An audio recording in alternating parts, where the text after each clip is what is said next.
Introducing PubCoin. PubCoin is the rewards program for pub sports contributors. Regular chat contributors share their play of the day, POD, in the YouTube chat, including the phrase POD in their message. At the end of the week, the amount of units earned are converted into PubCoins. PubCoin can be used as reward points for prizes, shop discounts, and contests. Hey, what's going on, y'all? It's Mills here, Pub Sports Radio. Do you guys want to challenge the personalities here at Pub Sports Radio?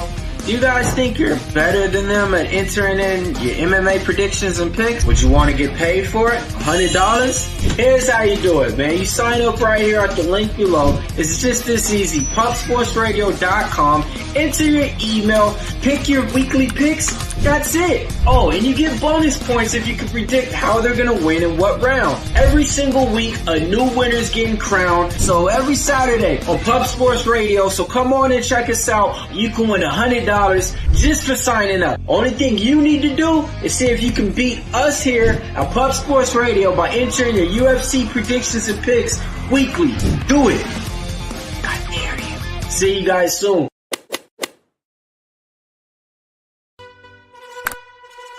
Your membership to Gold, you will be automatically entered in every horse race, every Wednesday and Friday. It is time to race horses. We are racing camels today. Shout out to the Gold members. We're racing in San Antonio immediately here. And we're off. 2 minutes, 74 canals on this racetrack. It's wide.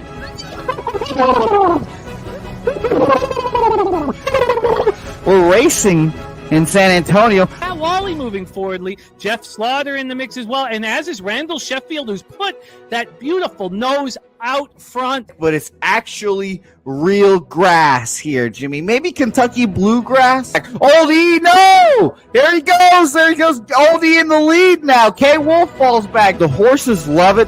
Sometimes they stop and eat it on the way to the finish line. That's why your horses start so far in the back. Here, oh, look at Nutquash Allen bursting out here. J-Dub in the mix. Rude Boy up here as well. Jimmy, take it away. There's Oldie. Oldie is moving to the front. We are past the halfway mark in our 2 mile. And there's Ricky Levy. Oh my goodness, he's in the mix here. Jimmy, take it home. This is our first dog race ever. 19 seconds left in the horse race here. It's Fernando Mendoza trying to find the wire. 14 seconds left. Can Fernando Mendoza take this home? Here comes Kenny Can. Kenny Can wants a piece of the pie. Put his schnoz up front. Ricky Bobby, 9 seconds left. Can Donut Silks make a run? Can Red Small make a run to be $50? You son of a bitch! Here comes Tori Coker. Kenny Can, Smoke and Mirrors, Director 97. Home. That is the way. Here comes Jason Meyer, the Eldorado Custodian. Billy Friedrich. Jones one all coming down the finish. Coin!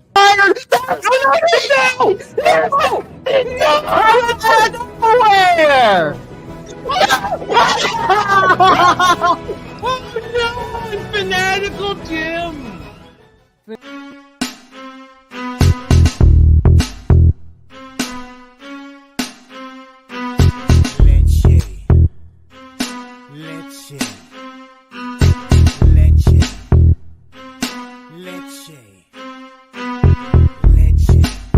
Get 'em, Jimmy, where low shack at? The bottle's getting empty up the Kraken, we stacking. Chips, all of this, what I want, plus money winners, that's what I'm on.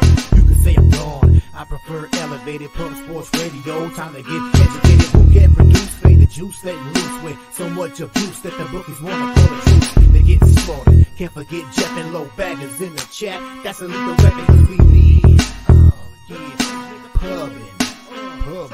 We be pubbing!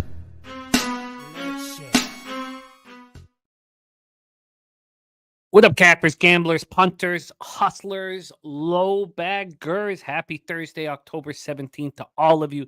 Thank you for watching Pub Sports Radio right here and betting with the bag on a Thursday.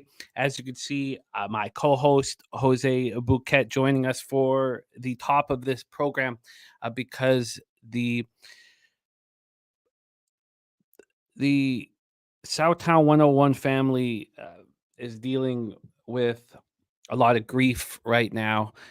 As you guys may have heard yesterday from our friend Jose, our barback, a 20-year-old kid named Joey, a really great guy, died. He died. I mean, there's no other way to put it. He died. He in a dirt bike accident, got hit by an SUV, and his mom was a big part of La Chismosa, 210 Chismosa, and it's the whole family at Southtown 101 is hurting right now. And I know that you knew Joey well, Jose. So do you want to take over from here, my friend? Yeah, excuse me. Yeah, he was a great guy. Obviously, I see his mom and his family every week. I saw him on Monday. He's a great guy. 20 years old, just crazy young, and one of those guys that was very vibrant. Just spread love, positivity. And if you guys have been to Pubblepalooza, you guys have probably seen him there. He probably maybe have sold you some substances that got you right as well. He's just a great guy, and it sucks. It really sucks. So I pinned the comment showing you guys that they're accepting Cash App donations. La Chismosa 210 is their Cash App. So anything there can help. And yeah, it's just just way too young. It was a really sad accident. And thinking about their family, they talk about 210 La Chismosa, and they do a great show. But obviously, if you guys can support in any way, that would be great. Oh, that's well put, Jose. And it's just heartbreaking. Our thoughts are with the family, and anything that we can do to help would be greatly appreciated. Yep. So sorry to start the show like this, but it's the most important thing on the show today, so we wanted to open with it. So our thoughts and prayers go to the family, and it's tough, man. Difficult stuff. Yeah. So if you guys can help in any way, it doesn't have to be financially. Obviously, if you guys can just send those T's and P's, positive thoughts, whatever you guys can do to help the family, that would be greatly appreciated, guys. Well put, Jose. Welcome all Thursday, October 17th to Betting with the Bag. We have heavy hearts, but we move on with our capping. Great to see all the cappers in the chat. We got Gorky in the house, Swiggy, Ron Crawford. MLB play today is the Mets plus 125, and Kong's Clips on Army to make the playoffs. Remember, our first guest and the star of our Thursday shows, Bobano, gave us Army to win the AAC at plus 900, and he hammered them again last week. Team total over 40.5, and he wasn't scared. They put up 44 and minus 25.5. He wasn't scared. He went back to the Army well and got paid in full, coming off a winning week in college football. Our man Bobano. We have the truth teller in the house, Gordon Ninkowski on the Broncos. So am I. We will talk about that game after NHL. We have an 11-game NHL card, and we're getting right to work on it. I'm going to copy and paste more action from you guys in the chat. Nordy in the house, Irish King, Paul Taylor, the Sailor, giving us Indiana minus 6.5 as the best bet here. For our guy Paul, that's copied and pasted. I'm going to keep copying and pasting the action from our cappers in the chat. We got Al Cervic, Beer Nuts, Kelly McInnes, Tom Leach, Crystal Craig, the Nuke Worker, and thank you for the prayers and the thoughts from you guys in the chat. It means a lot. It means a lot in times like this. So thank you all so much. Truly, thank you. I'm going to keep copying action here from the cappers in the chat. We got the Stacks play of the day in as well. Get that copied and pasted. And our guy Ick Schnizzle in the house. I got sent the pictures from you guys rocking and partying. It was the picture of you live on TV at the game. It's so great, Ick Schnizzle, at the Browns game. It was great to see you there. Devon Valet for Morgan Spooner over 50 yards receiving. Broncos -2.5. A bunch of action here from Morgan Spooner. I'm going to copy and paste all that. But let's bring on our star of Thursday action here. We have a lot of work to do. We have him for an hour and 52 minutes. We have 11 NHL games, the Thursday nighter, 2 games for tonight in college football, and then 7 best bets on Saturday. Please welcome from Hamilton, Ontario, Canada's black and yellow, our friend Bobano to the show. Bobano, how are you? I'm good, Jimmy. We got to get to it. Clock is ticking. Clock is ticking. Love seeing Jim Duiger in the house. Jim, your call on that Argos Bombers game was a thing of beauty, and us together was just a monstrous. If you tailed Jim and I's action, you made 10 units last week in Canadian football. But let's get to work in NHL. Thank you guys for being here. Serious Business, Trotwam, Dougie Wise, Gravy Bets, Kong's Clips, great group. Rem Most, great to see all of you guys. 9 Legacy in the house.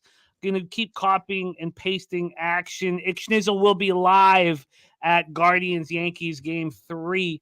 So I'm going to copy and paste his action here. Must win. 5:08 p.m. Eastern, a huge baseball game. That's what we'll be closing our show on.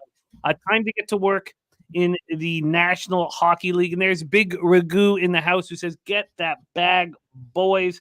And, of course, let me make sure I've got Ron Crawford's play today set. Okay, let's get to work, my friend. And I've made just two bets in NHL. I thought I was going to make 5 bets. I got cold feet on a couple of them, and 3 of them. Well, just 2 of them.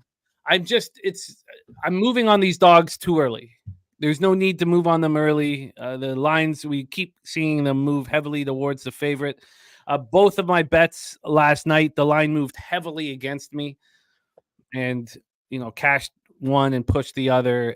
So again, we've been talking about not caring as much about the market moves, and that's fine in NHL, but that doesn't mean we move on dogs early and miss out on getting a plus 135 on the Ducks and getting a plus 115 instead. So let's get to work. 7 p.m. Eastern with the Los Angeles Kings at the Montreal Canadiens. We're at the Bell Center in Montreal, Quebec.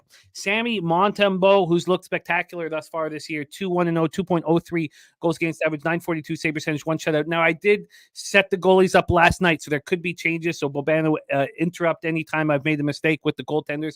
Phoenix Copley making his season debut for the Los Angeles Kings. With Kemper hurt, and they're on the second half of a back-to-back.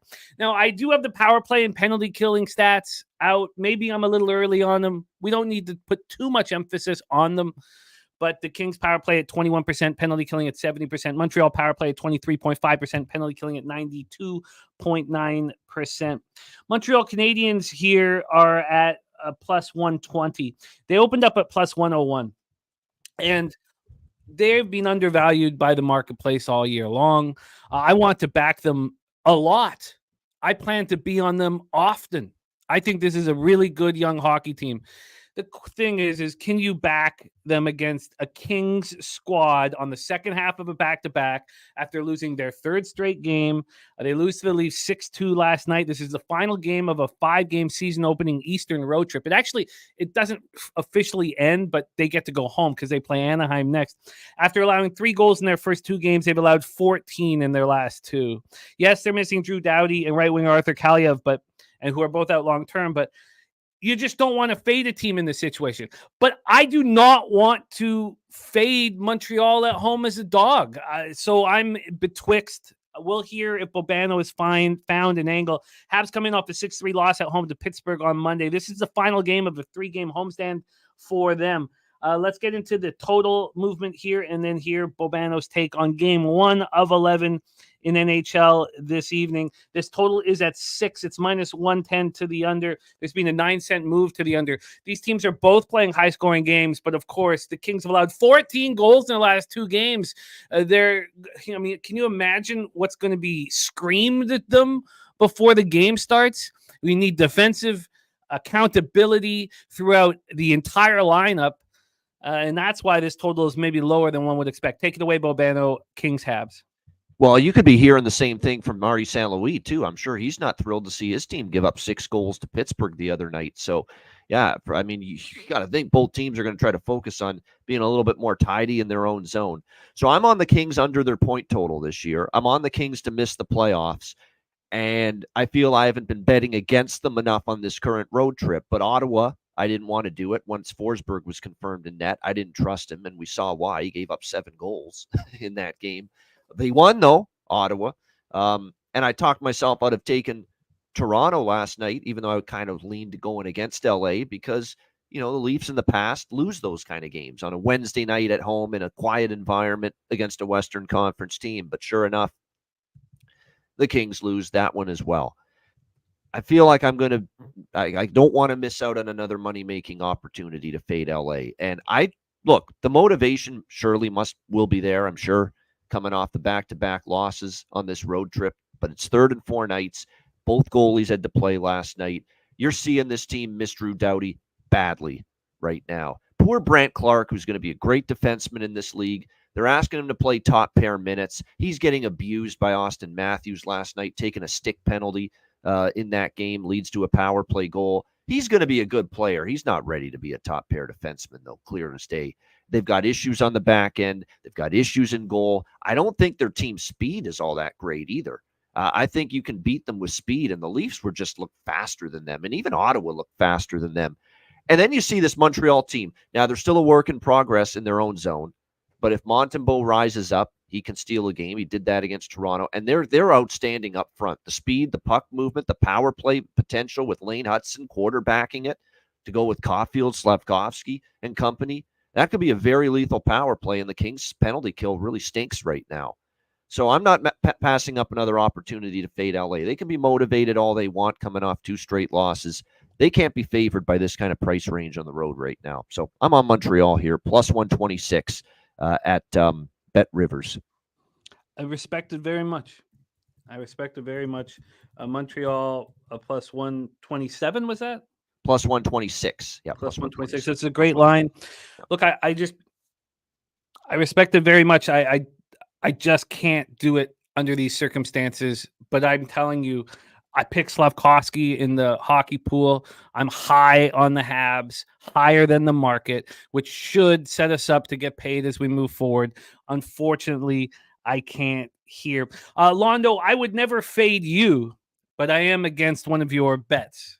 Let's move on to the next spot on the board, 7 p.m. Eastern, with the New Jersey Devils 4-2-0, 2-1-0 on the road at Ottawa Senators 2-1-0, 2-0 at home. DC Capper in the house, Irish King, Rogue Energy. I'm Matt He, Old E, Wine Time Sports, Londo, Ricky Levine in the. Oh, by the way, I've got a great bet with Ricky Levine. Bobano, you'll love this. $100 that Kepner has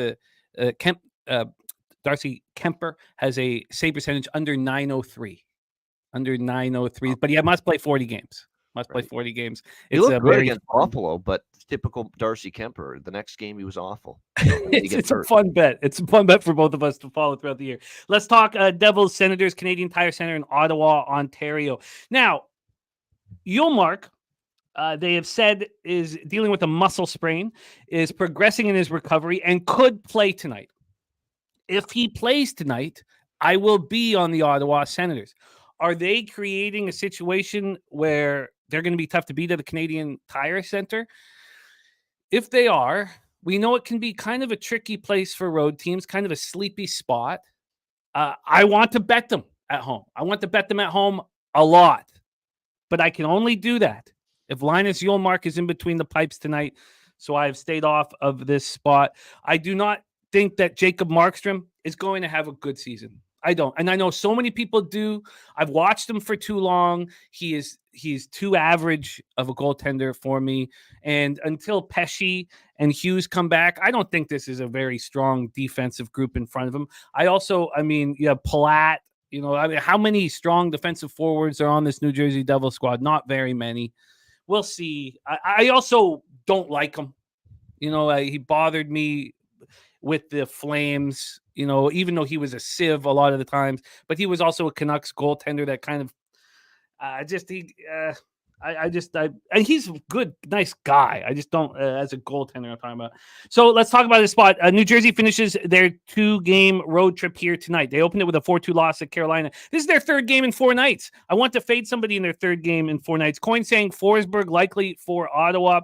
Ricky, it's early, Ricky. It's early. It's got 890%. It's early, but it's a fun bet for us, Ricky. Fun bet.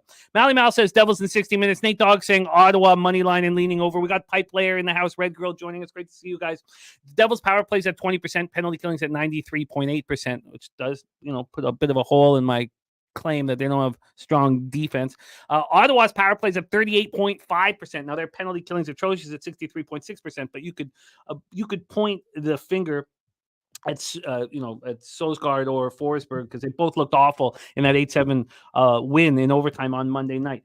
Let's get into the action again. This is game 2 of a 3-game homestand for the Senators. They're missing defenseman Artem Zub and center Ridley Gregg. They're both out of the lineup. Let's get into the line history here for this one. Again, I hear Yolmark, I bet. That's my situation here. This total is 6.5 at -105. It opened 6.5 at -113. There's been a slight move towards the over, which probably tells you that Yulmark won't be in net. And that's what our guy Coin saying Forsberg likely. I still think there's a chance that Yulmark comes in. Maybe they wait for the 3rd game of the homestand. Ottawa's at +127 right now. They opened up at +101. A monstrous move towards the New Jersey Devils. On the 3rd game in 4 nights, I don't want them. Do you want them? No, I don't, but I don't want Ottawa without Allmark. No way. Forsberg's terrible. Forsberg was bad last year, too. There's no Ottawa bet to be had if it's not Allmark in net here in this game. And New Jersey is off a loss against Carolina. And for the first time this year, Sheldon Keefe looked a little miffed after the game. Didn't love his team's game. You could tell he was a little short with his answers in response after the loss to Carolina the other night. So take that for what it's worth. Maybe New Jersey has a step-up game tonight, and they certainly are capable of winning this game and certainly scoring goals if there is no Allmark. And I'm led to believe it's going to be Forsberg again. I don't think Allmark's going to be back here tonight for this game. So you look at series history, and I know this is Travis Green now. There's a new coach, and I know he's emphasized defense, and I've been hesitant to bet overs with Ottawa, but you can't. It's hard to argue with what we've seen. I mean, this has been 6-1 to the over in the last 7 meetings. 4 straight times these two teams have gone over. All 3 meetings did last year: 6-2, 5-2, and 4-3. All of them had at least 7 goals scored.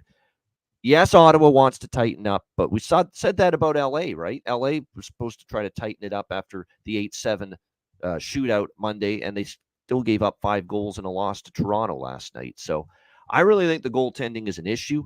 I really think Allmark, if you look at Ottawa's games before that, the defense is still a work in progress for Ottawa. This isn't a great defensive team all of a sudden. Allmark masked a lot of good chances given up by Ottawa in those wins against Florida and earlier in the seasons. And Forsberg's just not going to clean up those messes. So I like over 6.5. This is my second official play, I should say, on the slate. Devils and Senators over 6.5. I like the first period. This is a double up for me personally, but I don't like doubling up for the show. I'm just going to keep it to the full game over here. 6.5 -105 at BetMGM. Over 6.5 at -105. So no first period over. No first period. Personally, yes, not for the show. All right, locked and loaded is Bobano. Is pretty heavy on that first period over. Too much. I feel you. I'm off the spot in this one. I'm going to fear the extreme difference from one game to another early in the season. You have a team that was horrific defensively.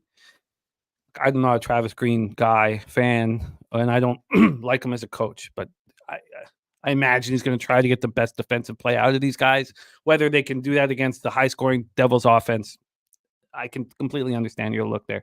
Over 6.5 -105. It's that in its series history. I mean, that's a hard series history to ignore. It's just been overs galore with these two when they go head-to-head. We are about to move on to our next spot, but we have our guy, Jeff Slaughter, in the chat. Says, just a reminder, we need everyone watching the Cappers contest show later this afternoon. Now, it is members only, but we need as many members as possible.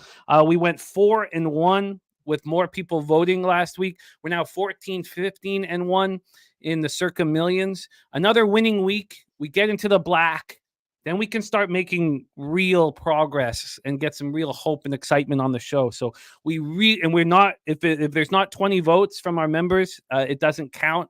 We really, really need, and I've not asked this of you guys yet, but here I am. Now, we really need as many members to be a part of our Cappers contest show at 3 p.m. Eastern. So please, please support it if you can, because we saw the proof in the pudding with the 4-1 week when we had more voting. Thank you, Newkirk. Please, please, please join us if you can. We move on to the next spot on the board here, 7 p.m. Eastern, Vegas Golden Knights at Tampa Bay Lightning. You heard from Bobano heavily fading the Kings in all sorts of ways and off to a great start. I'm the opposite with the Lightning. I am on them to win the division at plus 450, to win the conference at plus 900, to have over 98.5 points. I think the Lightning could be, and I'm serious, the best team in the Eastern Conference. I'm serious. And you could be, how could they be 9-1 to win the conference? How could the market be so wrong on them? Now, Vasilevsky's a big piece of that puzzle. I'm expecting him to have a big bounce back season. Gensel on that line with Kucherov and Point is the best or the highest scoring line, I believe, in the NHL this season. Lamont Williams has max bet the Tampa Bay money line, and he's parlayed Tampa and the Florida Panthers money line for Lamont Williams. I'm already on Tampa Bay -1. I wanted them in their first game, but I was a little uncomfortable. I wasn't entirely sure how they were going to handle the big storm. And then, did I want to fade Carolina in their home opener where they've been so good in that situation? But I hammered them in their last game, a thorough 4-1 victory at home over the Canucks on Tuesday. It was easy. And I'm not saying this is going to be easy against Vegas, even though I do not think Aiden Hill is an elite goaltender or the goaltender he looked like last year. But he's proven me wrong. He proved me wrong last year. He could easily do it again. A Vegas power play at 30.8%. Mark Stone already. Look at the scoring leaders. Look at Malkin leading the league in points. Mark Stone with 8 points. I love to see these older vets up top on the leaderboard. We know it's not going to last. Vegas, 30.8% power play, just a 66.7% penalty killing. Tampa Bay, 18.2% power play and 85.7% penalty killing. Let's get into the line history here. And I don't want to fade Vegas in game. It's game 2 of a 3-game Eastern swing for them after losing 4-2. But I must bet the Lightning. I must bet them. I just think they're a team that needed a long offseason. They received it. And now they're all systems go. 14-cent move towards the Lightning from -125 to -139. And I was late. I didn't get in until this morning, even though I wanted them last night, but I was very tired. I just wanted to make sure that all these plays, these bets were correlated enough, even though I don't care that much anymore about the line movement in NHL, as we've talked about, and where the money is. We don't even talk about it. 6 total open. It's now a 6.5. It's not a real 6.5. It's -117 to the under. So basically, there's been no movement on the total, even though we've seen a move towards these Tampa Bay Lightning. So now Vegas, I don't want to fade Vegas off of a loss. But I don't think Washington's a very good hockey team, and Vegas did not look good on that game 1. They were out hit 24-9. Where's Chandler Stevenson? He's a huge. He's in Seattle. I know, but it's a huge hole. It's a huge hole on this hockey team with no Chandler Stevenson. Now they do have some size, but Chandler Stevenson is, to me, like a perfect hockey. Now he's not a first-line centerman. You'd probably want him as a third-line centerman on a Stanley Cup team, but you just could see him not on. You could just see the hole on the ice with him not being there. Olofsson is day-to-day. I'm not an Olofsson guy. Wild Bill Carlson is on the IR. I'm on the Lightning with confidence. Take it away. Oh, and Forsberg just confirmed. Thank you, Benjamin Mills. Yeah. Forsberg just confirmed. There's my guy, Canadian Capper, in the house. Yes, Londo, my friend. It's all good. If I lose, that means you win, so it's all good. Take it away for us, Bobano, Knights, Lightning. Yeah, I'd probably add a personal, not for the show, but personally, Devils team total over. I might add a little on that as well, now that Forsberg's in. But as far as this game goes, I'm with you in my sentiment, with your sentiment on Tampa. I said this is finally the year there's some value on Tampa Bay. In the futures market, maybe game to game this year. I was on them against Carolina. Did not take them against Vancouver because, for winless, desperate Vancouver team getting on the road, I left the door open that maybe you're going to get a good effort from the Canucks. And actually, for the last two periods, Vancouver played all right in that game. Yeah. And Vasilevsky was the difference. And that's the best thing about what we're seeing from Tampa. Vasilevsky looks as sharp and on point as he's looked since 2 years ago. And the time off, not having a long playoff run for a change, getting that downtime to rest in the offseason, I think has really helped. It's also great to see in that Vancouver win, especially 3 even strength goals. That's still the concern I have with Tampa Bay. Not enough at 5-on-5. Too much reliance on the power play. But it was very nice to see 3 5-on-5 goals last night by this against Vancouver by this Tampa team. I'm with you. I'm on Tampa here, -130 in this game. And another thing that I like here as far as Tampa, 4-1 wins in the first 2 games. Vegas, on the road did not play well last year. Do you know their road record was 18-20, 18-24, or 18-23, I should say, on the road last year? Vegas, 41 road games, 18-23. They didn't have a great road record. And sure enough, they feast at home in the homestand, get 3 games, Anaheim, Colorado, and St. Louis. And then they go on the road first time and they lose to Washington, who's not that great. So is this road woes going to continue for Bruce Cassidy and the Golden Knights? You have to worry about that. I like Tampa here -130. I like the over, believe it or not. I know both Tampa games stayed under, but Vegas has played some overs. They're scoring. I don't think they're as tight defensively as they need to be. I've got questions. Aiden Hill hasn't looked spectacular to begin the year. And the one thing that does concern me about Tampa, which is why I like the over, 30th in the league right now, expected goals against, which means they're giving up a lot of chances and a lot of good chances. Vasi's bailing them out.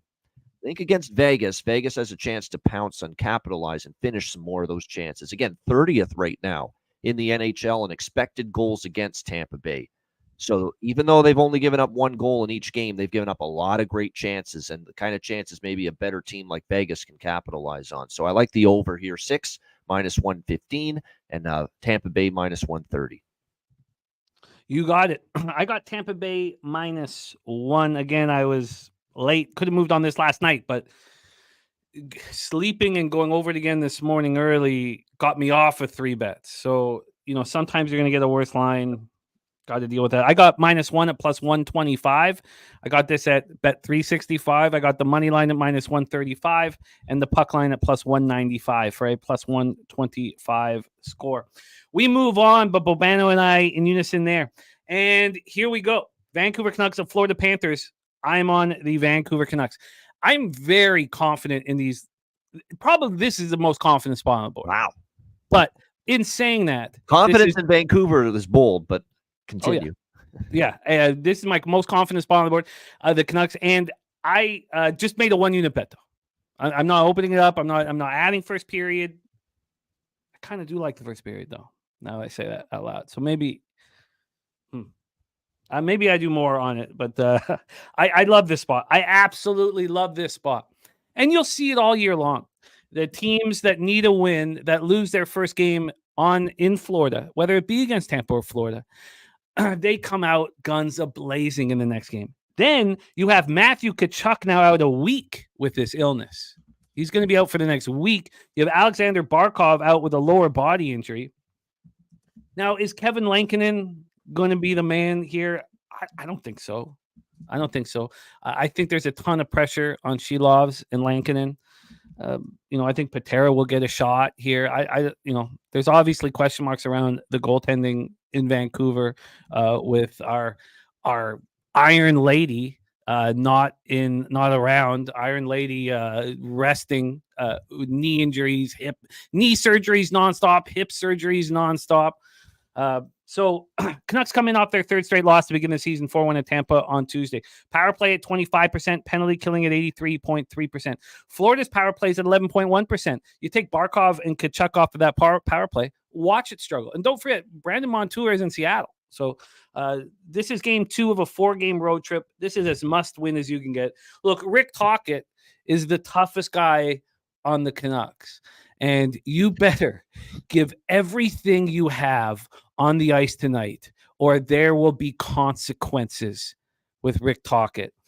Panthers coming off a 4-3 win at Columbus to finish off a 4-game road trip. I know a lot of us were on Columbus. I had 2 units on it because I also had the -1 at plus 228.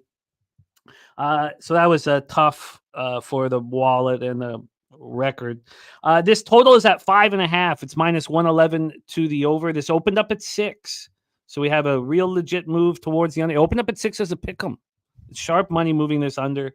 And the Canucks right now are -108. They've gone from dog to favorite. They opened up at plus 102. They're now -108. I got them at -106. But when I got them at Pinnacle, they were -115 at 365, which is where they are right now. Take it away for us, Bobano, Canucks, Panthers. Yeah, this is no bet for me. We can move on quickly. It's tricky. It's not the greatest spot for Florida. You're coming off back-to-back wins on the road. Very emotional scene for Johnny Gaudreau night in Columbus, obviously paying tribute to him. Even the Panthers, the other side of that, in that game said how emotional it was. So this may not be the easiest game for them.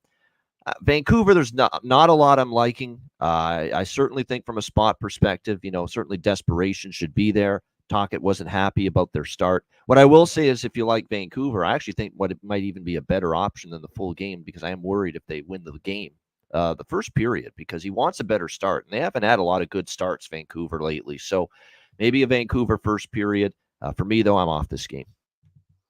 I'm going to add the Canucks first period. I'm going to add the Canucks. I think that's even better than the full game if you think Vancouver's showing up tonight. I think the most confident spot is 60 minutes. I mean, I want the 60 minutes. I can understand the angle here, but you take Barkov and Tkachuk off the lineup. You get a Canucks team that hasn't won yet this year, that already lost to Tampa, has been sitting in Florida champing while, as you said, the Panthers went through an emotional game to finish off a 4-game road trip. I mean, this is... Yeah, and they beat Boston for a second time. It's flat spot city. We'll see, maybe.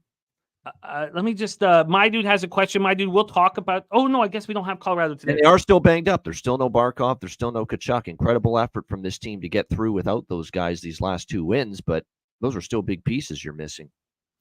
I want to get in on this here. It's -105 at 365. I think I might even sprinkle on Vancouver first period. But money line at Pinnacle. Even money at Pinnacle. Yeah. Oof, I got to get in on that. I got to get in on it. Got to get on that right now. So I'm going to bet that right now. I just want in on it. I guess I could wait a few little bit because Rick Tocchet's looking for a good start because the one thing he said after the Tampa loss is I thought we got better in second and third period. We're all right, but that first period just wasn't good enough. We didn't start on time. As soon as I hear that, I'm like, first period lights go off in my head. I can't fucking wait to watch this hockey game tonight. Unfortunately, we have our NFL live stream. But good God, this is where I just leave me alone. Let me watch this game alone in the dark. Sweat it out on your own pill. Yeah. Vancouver first period. I'm going to bet this here. Maybe when we're the breakdown set up for the next game. Let's get into the next game. 7 p.m. Eastern. Dallas Stars undefeated, 4-0, 1-0 on the road. They were the sexy pick to win the cup this year. At the Washington Capitals, 1-1. 2 games at home for them at Capital One Arena thus far. This is game 3. I had Charlie Lindgren listed here. Do you? Yes, it's supposed to be Charlie Lindgren. Yep. Jake Ottinger 3-0 here. I love it. North Ender. Let's go. And J Dub says Florida only because Vancouver's not scoring and it's not going to start tonight. What is Vancouver's team total over? I'll fucking challenge that shit. I watch every game this team plays. It's probably 2.5 or no, it's 3 even money. How much do I want to have on them? Okay, but let's roll. We have Stars Capitals, Capital One Arena. Jake Ottinger 3-0, 1.63 goals against average, 948 save percentage, 1 shutout. Charlie Lindgren did not look good in his lone game. Dallas has gone 4-0 by allowing 5 goals through 4 games. I mean, they're a tough hockey team. Come off their 4th straight win to start the season. Now, Dallas is the type of team that you do not want as a huge favorite. You're never going to, they play down to the level of their competition. So just keep that in mind. They barely got past San Jose, but they got past them. 7.7% power play, 92.9% penalty kill. Washington's power play is dynamic. It's going to be dynamic. 33.3% power play, 87.5% penalty kill. We know that it's going to be a dynamic power play, but I want to fade them so bad. But Dallas, Matt Dumba out of the lineup with an injury. Tyler Seguin day-to-day. Capitals coming off a 4-2 win at home over Vegas on Tuesday. Matt Roy is their only injury. Their defenseman. Let's get into the line history here for this one. We have Washington at plus 145. There's been a monstrous move towards Dallas. They've gone from minus 141 to minus 158. And I get it. I get it. But the question is, do you want Dallas here after they opened the year on the road? Then they played 3 games at home. So this is their first game out on the road. I don't know if I do here. The Caps have some hope and some energy. I know that's going to go away. This total opened up at 6 juice to the under. It's now a 5.5. And Lindgren confirmed for the Caps. So I guess that maybe that is the push here. Steve G on the Caps plus 1.5. I'm That Heat says Stars is his top play. Nate Dogg 420 looking at the over in this one. Dutch Boy fresh in the house. Nice to see you, Dutchy. Take it away, Bobano. Stars Capitals. Yeah, over 5.5 for me. This is a series history bet as well. Last year, I don't know what it was about Stars Capitals last year, but track meet, both games, 5-4, 5-4. Both games going to overtime or a shootout. I'm going to sprinkle on the draw. Give me the draw here, too. Give me the draw here. I know Dallas should win this game. They're the better team. It wouldn't shock me. But Dallas won both games beyond regulation last year against Washington. So they were close. They were competitive games. And this is definitely something I look. And look, Dallas had to go to overtime against San Jose, obviously, over the weekend to get the job done against the Sharks. So you look at this matchup here against Washington. And certainly I look at this as a game that could be a little bit tougher on this Dallas team than people think.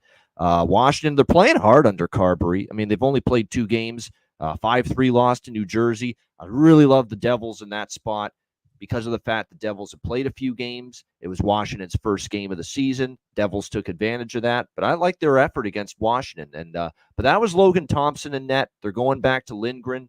Lindgren was kind of shaky in that first start for Washington against New Jersey. So that's also why I like the over here in this game at a 5.5. I think it's cheap. We had obviously 2 games last year between these teams, flew over the total. So I'm on over 5.5 here in this game. Stars Capitals minus 112 at Pinnacle. And I'm also going to take I think this is my first, I don't think I had a draw bet last week on the card. This week I do for the first time, plus 360 with Dallas Washington draw. Plus 360 on the draw. And what was the over 5.5? Minus 112. I didn't love what I saw to Lindgren. I think there's Lindgren regression coming this year. And I think Logan Thompson will be the goalie eventually, the number 1 guy for Washington. I'm starting to change my tune here. I'm thinking about moving on Dallas now minus 1. It's not the Ottinger Lindgren thing. It's the fact that they played so poorly in that last game. If they'd have won 6-1, there's just no way I'm on them. I fade them for sure. But they played so poorly. They've allowed 5 goals in 4 games this season. I'm not a Capitals backer. I don't. First road game too for Dallas. That's another thing to keep in mind. We'll see. Rod Zawacki in the house. Great to see him. Says bet under the total in Spencer Carberry games against good starting goalies. Very interesting. It says the under's record as coach of Washington 15-4 against good starting goalies. That's a good stat. Well, I'm going against that stat tonight, so hopefully it's 15-5. I think that I want the Stars minus 1. I also think that I should. It's also 5.5 total, which is why I like it. 5.5 with 5-4 games between these teams last year. I got no problem with it, win or lose. How fast is this moving towards the Stars here? Oh, it's moving very fast. Oh, it's come back 3 cents. Okay. Maybe I don't.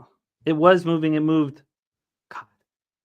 It moved, 11 cents in an hour. Yeah. I think I should just get in. I think I should bet this now while the show's on. I am now on the Canucks first period as well. Minus 100 to go with that. And I came so close to taking the Canucks on the minus shit, 1. That over's moving. Holy fuck. Get that 5.5 now. I'm seeing it disappearing as we speak. Okay. Locked and loaded is Bobano, and I'm going to move on the Stars on the -1 line. All right. And Rod's Wacky says that's just a stat for him. He's not. I wasn't assuming you were on the under. No, I get it. Yep, I get it. No. All right. Let's roll on. 7 p.m. Eastern, Buffalo Sabres at Columbus Blue Jackets. So I'm winning my hockey pool. The guy who's winning the hockey pool in the first 2 weeks never wins overall. So I'm not too, but I've got a double-digit lead already. And my 11th and 14th picks, and there was 14 rounds. My 11th and 14 picks are on the Columbus Blue Jackets. And they're my final 4 or 5 picks are just, hating in the 13th round. Like I'm just I see why the movement on that total. Dallas, Washington, Casey DeSmith in net tonight confirmed, not Jake Ottinger. Wow. Thank you. Wow. That timing was absolutely perfect. He is off a shutout though. He shut out. Who the hell did he shut out over Seattle on the weekend. Wow. That is so important. Wow. Okay. Take out that 1.63 goals against average, 948 save percentage. Now let's see the line move backwards. Okay, that doesn't mean I'm off the Stars -1, but now the market will correct itself, I hope. So now there's question mark. Thank you, because I was almost moving on that. Back to this Blue Jackets. Look, I watched a ton of Blue Jacket hockey last year, and Marchenko and Chinnikov, I was going off on all year. How good, how skilled, how tough, how everything they are. And so I got them in a hockey pool. I think that's going to kind of cloud my judgment on the Jackets because LeBanc is not a top 6 forward either. Is James Van Riemsdyk. We know that. So they're with Fantilli, who has got an enormous upside. That third line of Pythia, Sillinger, and Johnson is weak. I like Provorov and Werenski a lot. But I think that I got to step back because of my love, and it really is. I really think that Chinnikov and Marchenko are monsters. So in saying that, I kind of want to be talked off of moving on the Blue Jackets now, and I was going to move on it last night. And I was like, so let's talk about it. Sabres, Blue Jackets, Nationwide Arena in Columbus, Ohio. I've got Devin Levi, who I think has looked very good so far this year. Watched him play these games, the Global Series. He was excellent. And I trust him. Now, I don't know what we're going to get from Daniil Tarasov. I do think that he's got this golden opportunity right now. Whether or not he's able to take it with Elvis Merzlikins out with the injury, I don't know. Buffalo power play is at 0%. Penalty killings at 72.2%. Their power plays at 25. Did they really not score a power play goal in that Penguins game last night? I've got them at 0%, so they must not have. By the way, I know we got to keep moving quickly, but my one of my best friends and the 3 of my close friends all drove down to Pittsburgh last night for the hockey game from Toronto. And what did they see? They saw Crosby with his 16, and then they're huge Penguins fans. They were all decked out. Crosby with his 1600th point, Malkin with his 500th goal, Crosby with the overtime winner. I just love that about sports. Now, it doesn't always happen, but I love that when you put all your energy into an event, it can be magical beyond comprehension. That's what it was again. And the Sabres played very good in that game. They're on a back-to-back after losing 6-5 in overtime last night at Pittsburgh. Jackets come in off a 4-3 loss at home to Florida on Tuesday night. It was their first home game of the season here. And of course, it was, the big Goodrow Memorial off the top. So Columbus right now at plus 130. They opened up at plus 103. Look, I dealt with these moves against me yesterday. Huge move against me with the Ducks. Huge move against me with the Penguins. Clearly, the power rankings in the offseason for this young Sabres squad with a great coach, Lindy Ruff, are higher than maybe we think they should be. This total is at 6.5. It's minus 117 to the under. It opened up minus 104 to the under. So we've had a 13-cent move towards the under. Take it away for us, Bobano. And our guy, Justin McKelvey, says if it wasn't for COVID, I would have been there last night.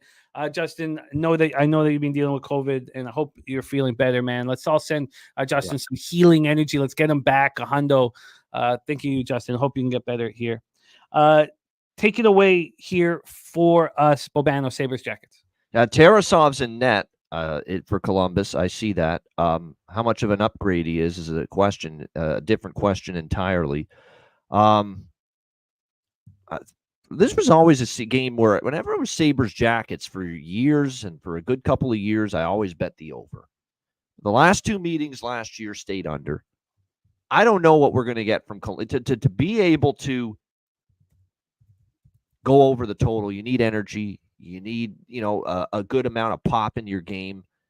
And I don't know if we're going to get that tonight from Columbus after the emotion that they went through on the other night against Florida. I could see a little flat, not a whole lot going on. Maybe it takes these teams. Plus Buffalo off the kick in the gut loss to Pittsburgh last night, which they had no business losing. They should have closed that game out. They had multiple leads and couldn't finish. I don't know what we're going to get from them. So I'm off this game. I leaned over initially, but last 2 meetings have actually stayed under after a slew of overs between these teams. So pass for me. Coin saying Buff on a back-to-back makes me like this over 6.5.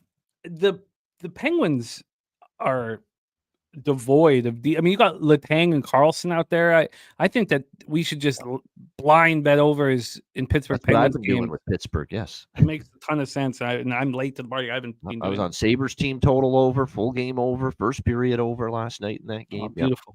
Absolutely over beautiful. With Pittsburgh, Detroit, over, Pittsburgh, Montreal. I mean, it makes so much sense. So I don't. The Sabres haven't scored a power play goal yet. So I mean, Robert Franklin on Jackets money line. I guess besides the easiest pass on the board for me. I'm not laying a price with Buffalo on the road on a back-to-back. Forget it. But Columbus off the emotion of the Gaudreau night, I don't know what we're getting from them. I'm not totally confident. Let's roll on. We roll on 7:30 p.m. Eastern. New York Rangers 2-1, 1-0 on the road at Detroit Red Wings 1-2-0, 1-1 at home. Little Caesars Arena in Detroit, Michigan. Jonathan Quick's season debut is what we expect here. Is that confirmed? Let me just double check on that because we're good stuff here. We've got a lot of these starting goalies confirmed early for a change, which is nice to see. But yeah, it looks like as for the Rangers game here with Detroit, we are looking at Quick expected but not confirmed. Talbot is confirmed for Detroit. And then Talbot had a great game, one great game. So can he get? We know what usually happens with him after a great game. The opposite. Yeah, he is a streaky goaltender though. And he also has a tendency of starting strong on a new hockey team. Yeah. So, but I hear what you're saying. A Sportsman of the Year looking at Red Wings first period. Now, I'm higher on the Red Wings than some. I'm not high enough to have any futures on them. But I did bet them against the Rangers. And that was a very tight, well-played hockey game. The market went heavy against me. But the Wings are dealing with some injuries now. Tarasenko and Christian Fischer are day-to-day, 2 right wingers there. And then Jeff Petrie is also day-to-day. But the Rangers are missing Ryan Lindgren on defense and Jimmy Vesey also. And Chris Kreider's dealing with an illness as well. Yeah. And so Rod Zawacki loving the Rangers in regulation. I don't want the Rangers in regulation. This is I never want in a home and home. I never want the team that won the first game, and that was a 1-1 game until 2 minutes left in the second period. This totals at 6.5. It's juiced to the over minus 110. So there's been 9 cents of movement to the over, and then on the money line we have the Red Wings at plus 135. They opened up at plus 126. So there has been 7 cents of movement from 143 to 150 on the New York Rangers. Take it away for us here, Bobano. Rangers, Red Wings. Yeah, it's not a game I expect to get involved in. I mean, I don't love Detroit's defense. I don't trust Talbot to follow up a shutout with another good performance. I got to see it before I believe it. But there is some truth to the fact that he did start strong with the Kings last year, early in the year, new team. He's had some success in the past. Just think the Rangers are just so much better. It's just a question of focus for the Rangers, right? You just beat this team a couple nights ago at Madison Square Garden. Do you have the focus to take care of business again versus that same team this time around? That's going to be the question. Even without Kreider, I think there's enough offensively to go around. Detroit, oddly enough, they haven't been firing on all cylinders offensively like I thought. Rangers have won 4 straight in this series, including a win in Detroit last year. So not really ready to go against that kind of history, and this is the better team. And I'm very high on the Rangers this year. I've got futures on them for the division, the conference, and the cup. But obviously, I'm not going to lay the price here, minus 150 either. So pass for me. wouldn't you say here with Talbot off of a good start? Now, I know historically he doesn't follow them well, but we know what he does early in seasons, early with new team. Against Johnny Quick, that in his season debut, I mean, would you be shocked for a second if Quick allowed 6 goals in this hockey game? I mean, his strong year last I year. wouldn't be shocked was if an he gives up outlier. 6. I wouldn't be shocked if he only gives up 1 or 2. You know, he had that I kind of would. year last year. Yeah. I would be so shocked if Johnny Quick gets off to a good start again this year. He had so much to prove last year. His career was over. Now he's got this job. He's got a little backing more up cachet. Yeah. Shesty. You know what? I'm going to put my money where my mouth is, and I'm not going to team total it because I think Talbot has yet another good start. I'm going to back the Red Wings money line. I'm going to fade Johnny Quick and deal with those consequences. I'm going to fade Johnny Quick here. So I'm going to move on the Red Wings. I'm going to wait, though. I think that the line might continue to move towards the Rangers. So Red Wings, I will be betting. We move on to 8 p.m. Eastern, our next spot on the board. And we have the Blues at home to the New York Islanders, Enterprise Center in St. Louis, Missouri. Sorokin versus Jordan Binnington here. Islanders 12.5% power play, 66.7% penalty killing. You know, the Patrick Waugh special teams have been a problem. I love him as a coach, but the special teams on teams he's coached have not ever really been great despite real talent. St. Louis power play at 25%, penalty killing at 70% here. So the Blues injury report is a problem. Tessier trying to kind of resurrect his career. I mean, this was a highly thought. He was a second round pick, I believe, not a first, I believe, but he was a highly thought of offensive player. He's trying to, get his career going after being in Columbus. We know that Torrey Krug is on long-term IR. They tried to trade him. They couldn't. Then you have Oscar Sundqvist. He's been cleared for contact. He hasn't played yet this year. And Nick Leddy on defense day-to-day for the Blues. The Islanders are on the final game of a 3-game road trip. So they open it with a 3-0 loss at Dallas on Saturday. Then they destroy Colorado 6-2 on Monday. The Blues open their 4-game homestand with their second straight loss, 4-1 at home to the Wild on Tuesday night. And J-Dub, there's no, these things happen. We'll have some weird night days where we're just on opposite sides, but this is Blues or no bet for me. I want to back the Blues after that coming back from their trip. I wanted the Wild in that game, but I was still the Wild being favorites on the road. I couldn't really get over, but I should have. It was an easy victory. But here I like the Blues. They're a big market move, a 17-cent move towards the Islanders. The Islanders look great against the disheveled Avalanche team, and now they play a Blues team who's been sitting at home waiting for them. And the Islanders know they're going home right after this trip. I don't love the spot for the Islanders, but I could get just talked off of the spot. And maybe with J-Dub so confident in the Islanders, I can get off of it. This total here is at 6. It's minus 114 to the under. So take it away here. Sorokin has the opportunity to win back the starting job. That also concerns me a little bit in fading the Islanders. Take it away. Yeah, but at this price, I could only look at St. Louis. I think this is a situation where I'm very interested. I'm almost at the point where I'm ready to take the Blues here because that was disappointing. And for the Islanders, look, I can't give them too much credit for beating Colorado. We have big news here, though, Bobano. You need to know that Hofer has been confirmed. Thank you from Slatsy. Hofer has been confirmed. How does that change the cap? Yeah. But Binnington's been kind of erratic, I guess you could say, so far this year for the Blues early on.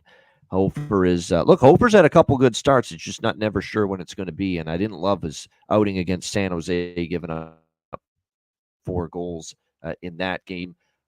I think I'm pivoting to the over in this game, quite honestly. We have seen, and look, I think the Islanders are going to be a bit more of an over team this year. They're going to be a team that's going to be able to score goals with Duclair and Siplikov. I think that's really helped them offensively, helped support Nelson and Barzal and Horvat and Palmieri and the usual scores they've had all these years. They've definitely got more offense. You're right. Hofer's numbers weren't great last year. He gives up, obviously, the You know what? Because I'm going to take the over. I'm going to take the Blues as well, because I think if the Blues win, there's going to be goals in this game. They're going to score, but I don't think they're shutting out the Islanders with Hofer in net. So because I'm going to move on the over, I'm going to move on the Blues. I just love this spot and this price too much for the Blues. You know, with the Islanders, the only win they've got this year was that win against Colorado. Everybody's beating Colorado so far. They're a miserable team defensively in their own end. So I'm going to go over 5.5 minus 118 at Pinnacle. And I'm going to go with St. Louis here. I am going to pull the trigger here. Plus 126, St. Louis. So over 5.5 at minus 118. Minus 118. And then the Blues at plus 126 for Bobano. I guess I'm going to stay off of it. Because of Hofer. And then I do fear Sorokin wanting his job back. I got to see more. Sorokin was not good last year. I know he looked all right in the Colorado win, but I got to see more. I'm not saying, wow, he beat Colorado, looked pretty solid. Let's see more. Colorado's a mess. Let's see more. And look at that. Rod Zawacki's 10-star play of the day on the Blues money line. Oh, that's appealing, man. Rod Zawacki says bet on St. Louis and the Islanders, but now minus 130 road favorite. You know, I agree. Are we ready with the Islanders in this kind of price range? I don't know. Rod's White says bet on St. Louis in home games on the money line after allowing 2 goals or more in the third period last game. St. Louis record since 2024, 12-1. Says bet on Drew Bannister in home games after a loss by 2 goals or more in their previous game. Bannister's record in St. Louis 7-1. Yes, my dude. That's a good time to talk about it. I'm glad that you got it though, Mel. I was watching it very closely, thinking of you cashing it. The Avalanche are just a miss. They're just a loss here. Mel is the right person to ask, but we got to be real tight here. We've gone a little too long, but my dude says, should we be betting the Avs 98.5 points under? Avs not to make the playoffs at plus 240. Avs are 0-4, look tired and playing terrible. Mel, can you answer that as well? And Bobano, is it an overreaction to hammer those? Well, did you bet it already, my dude, or no? No, he's asking. If you haven't bet it yet, I think to not to make the playoffs it still might be a bit of a stretch to say that's how far it's going to go. Like I could see them still struggling for another several days, and they rip off some crazy 11-1, 13-2 run midway through the season and gets them into the playoffs. But at that price, plus 240, I would not say it's totally insane to bet Avs to miss the playoffs. I'm not sure if I get to the Blues, but I'm extremely interested after Bobano and Rod's breakdown. About the Avalanche here, I got to sit with it longer before I'm just going to write them off. But Mel has the future of them not to make the playoffs already, and there are serious problems here. Okay, let's roll on. Next up for us, 8 p.m. Eastern, Edmonton Oilers 1-3, first road game of the year. They're very happy to get out of Edmonton right now. At Nashville Predators 0-3, 0-2 at home, Bridgestone Arena, Nashville, Tennessee. It's funny. I talked to you guys about how when I was younger, I would have been all over every single future on the Predators. I mean, even like 5 years ago, I would have been. But now I know that the team that makes the most exciting offseason moves in every sport struggles. And why I haven't faded them in the first 3 games of the year is a mistake, obviously. So who do you expect to bounce back here? Because they're both capable. It's a very tough one here. Stuart Skinner versus UC Saros. Skinner 1-2, 4.42 goals against average, 845 save percentage. Skinner starting the year like he did last year. UC Saros 4.19 goals against average, 855 save percentage. I thought he had a pretty weak year last year. I was surprised with the extension. I was, surprised with the vote of confidence a little bit. Remember, he's the smallest starting goaltender in the NHL. I mean, it's a throwback to the 80s. Is he even 6 feet tall? Edmonton power play 11.1%. That's going to change. Their penalty killing 56.3%. Horrific. Nashville power play 9.1%. Penalty killing at 87.5%. So, we have Oilers coming off their first win of the season, 4-3 in overtime at home over the Flyers on Tuesday night. This is game 1 of a short 2-game road trip. Predators coming off their 3rd straight loss to start the season. Ugly 7-3 setback at home to the Kraken on Tuesday night. Let's get the line history up here. and hand it over to Bobano. This 6.5 minus 109 to the over, open minus 104 to the over. So we've had 5 cents of movement towards that over. And on the money line, we have this with the Oilers at minus 126. They opened up at minus 114. This move to the Oilers didn't happen. I mean, this line came out at 2:29 p.m. yesterday. There was not a move towards the Oilers until an hour ago. Take it away, Bobano. Oilers, Predators. Yeah, it's one of these deals with Nashville. Until I see them win, I don't want to back them.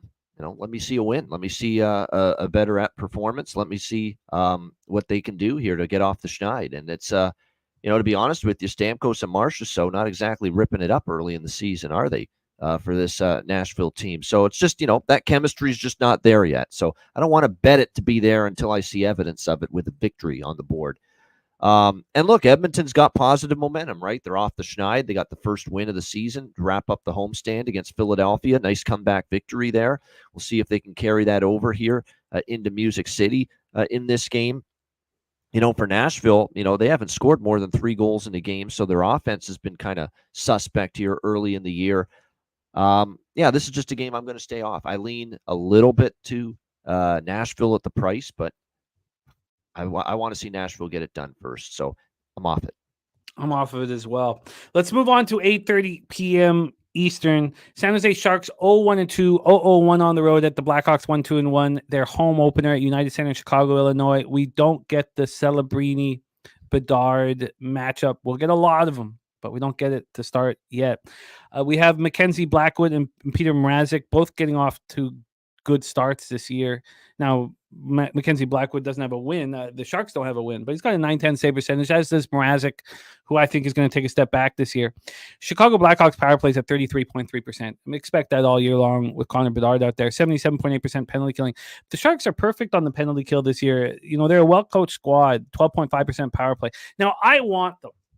I want the Sharks first period with the pressure that the Blackhawks are going to be under in their home opener. Coming off of a 4-game road trip. But the problem is I need Eklund on the ice. I need Eklund because you've already taken Celebrini. He's dealing with an upper body injury. Eklund is 22-year-old. He's a hell of a hockey player. Now, I know we're only 3 games in, but he has 9 shots on goal, 4 block shots, and he's playing 22, 27 a game. I really want him out there. The Blackhawks come into their home opener off a 3-1 loss at Calgary on Tuesday. That was the finale of a season-opening 4-game road trip. This was another spot where I knew the line's going to move towards the Blackhawks, so I didn't need to hurry. Now it's not moving quickly. Wow, it's not even moving at all. Blackhawks opened up at minus 182. They're now minus 183. I mean, can this young team, devoid of much talent after Bedard, deliver in their home opener with pressure in a sold-out barn? I don't know. The under 6 at minus 110, 6 cents of movement. I want the Sharks first period. Take it away for us, Bobano. Sharks, Blackhawks. Yeah, this is a pass for me on the side. I'm kind of leaning over 6 just because, I could see a little track meet here. The problem is San Jose, since Celebrini went down, they've scored 2 goals in 2 games and got shut out by Anaheim, and Anaheim just gave up 4 last night, albeit they won against Utah. So, not a good sign for the Sharks offensively. That's how it's incredible how important Celebrini is already. He factored into so many of those goals in that first game against St. Louis, and now without him, they're not the same offensive team. You just take him out of the lineup, and then if you mentioned Eklund, you take him out of the lineup. It's not like there's a boatload of capable offensive weapons down the lineup after that. So that's going to keep me off the over. It's obviously way too big of a price to take Chicago. Do I trust San Jose enough right now? What I've seen since Celebrini went down, the answer is no. Obviously losing to Anaheim, losing to Dallas. So, and I don't love the fact fading Chicago off a loss and the road trip now as they go back home here for this home opener. So pass game for me. Yeah, no Eklund, no bet. But I think Eklund could be in the lineup. And it's tricky with the Sharks, with some of these lower profile teams to get that information. I've received the wrong information, searching the wrong ways. I mean, it's just the beat writers are the only ones you can trust. Don't trust anyone putting out a roster. That screwed me last year. The score will put out a roster. Your injured player will be on it. You think he's playing, but he's not playing. So keep that in mind. Let's get into our final game in NHL, 10 p.m. Eastern. Philadelphia Flyers 1-1-1 to start the year. All 3 games on the road. It's game 4 of their season opening 4-game road trip. They host Vancouver on Saturday. That's tricky for the Flyers. Keep in mind, if they win this game, let's say, and Vancouver gets their win or even lose, I'm going to be all over Vancouver on Saturday night. It's tricky. It's a tricky spot for the Flyers. So keep that in mind. Urson versus Grubauer. Urson 2.86 goals against average, 898 save percentage. Another thing is Urson is phenomenal in shootouts. Keep that in mind too when you're live betting. I mean, this kid is... God, he's got patience. He's probably going to be a good goaltender. Going up against Grubauer, whom I don't trust, although he did have a bit of a bounce-back season last year. Philadelphia power play to start the year, 26.7%, penalty killing 85.7%. Seattle power play 11.1, penalty killing 77.8. Flyers coming off the 4-3 overtime loss at the Oilers on Tuesday. Nick Seeler is on the IR. That hurts him.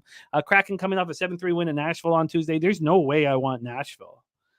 There's no way I want Seattle off of that win at Nashville, putting up 7 goals.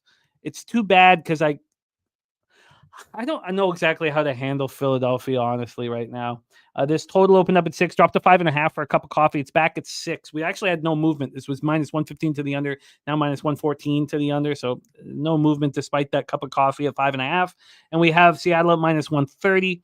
They opened up at minus 135, a 5-cent move towards the Philadelphia Flyers. Take it away, Bobano, our last game on the card. And Seattle's win-lose. I mean, they opened the season blowing the game against St. Louis. They beat Minnesota. They lose to Dallas. They beat Nashville. You know, they haven't been able to string 2 good games, 2 wins in a row. So I'm kind of leaning to Philly here, but it's the end of the road trip for them. They go home after this. They play Vancouver. It's not like it's an optimal bet on spot here for Philly. You know, they're anxious to get home and have that home opener in the city of brotherly love. So I think it's 2 teams that are in a more of a bet against spot.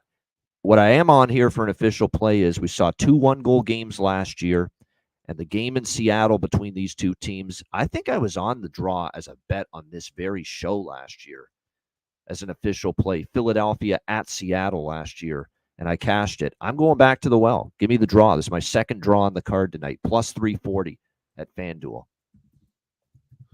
Draw plus 340. I just realized that didn't tweet out that first period. Hopefully the line is still the same. First period on the Knuckleheads, which was my addition. Okay, it's moved 2 cents. That's fine. But whatever. So here we go. Let's review all action on an NHL here to start our show Thursday, October 17th. We're going to have to work really quickly in NFL and college football, but we're capable of doing it. Montreal at plus 126 is how Bobano starts his card off. Montreal plus 126. Bobano's on the over 6.5 in Devils Ottawa. Get that off from me because Yilmark is not starting. I'm on the Lightning minus 1, and I got plus 125 on the minus 1. Bobano's on the Lightning money line at minus 130 and the over 6 at minus 115. Lamont Williams max betting Tampa Bay money line.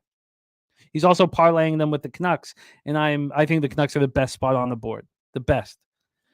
Canucks first period at even money, and the Canucks full game minus 106. I'm happy that I added the first period because I really wanted the minus 1 line. So I'm happy I added the first period to double up there. Bobano's on the over 5.5 in Dallas, Washington, and the draw plus 360. I have some interest in the Stars minus 1, some. Sabres, Blue Jackets, we've stayed off. I'm moving on the Red Wings. I'm going to fade Johnny Quick. And does that mean I should instead just take the team total over? I'll have to decide that here after the show. I don't want to take both. And I don't want to cut the unit into $250 bets. I want the 300 a unit on all of these bets. So, and I don't want to double. So then Bobano's on the over 5.5 and St. Louis money line. I have interest in Rod saying yes, take the team total over. I have interest in the Blues. I don't know if I get there with Hofer in net and with Sorokin trying. You know what? I don't know. I'll figure that out later, but I don't think I get there. Oilers, Nashville, no action. I want to be on San Jose first period, but we've taken Celebrini out. I need Eklund in. But Nutflush gave that great point. He said last year shark spots were in arenas that were packed and live, at least on the team total over plays. Worth it looking at that 127 on the Blues money line. Then the draw at plus 340 for Flyers, Kraken for Bobano, and that is our NHL card for Tuesday, October 17th. Let's get right into NFL here. We've already had looks from cappers in our chat. We have Gordon and Kopsky on the Broncos money line. That's a big one. We have Stacks play today. Johnson over 26.5 yards at minus 110.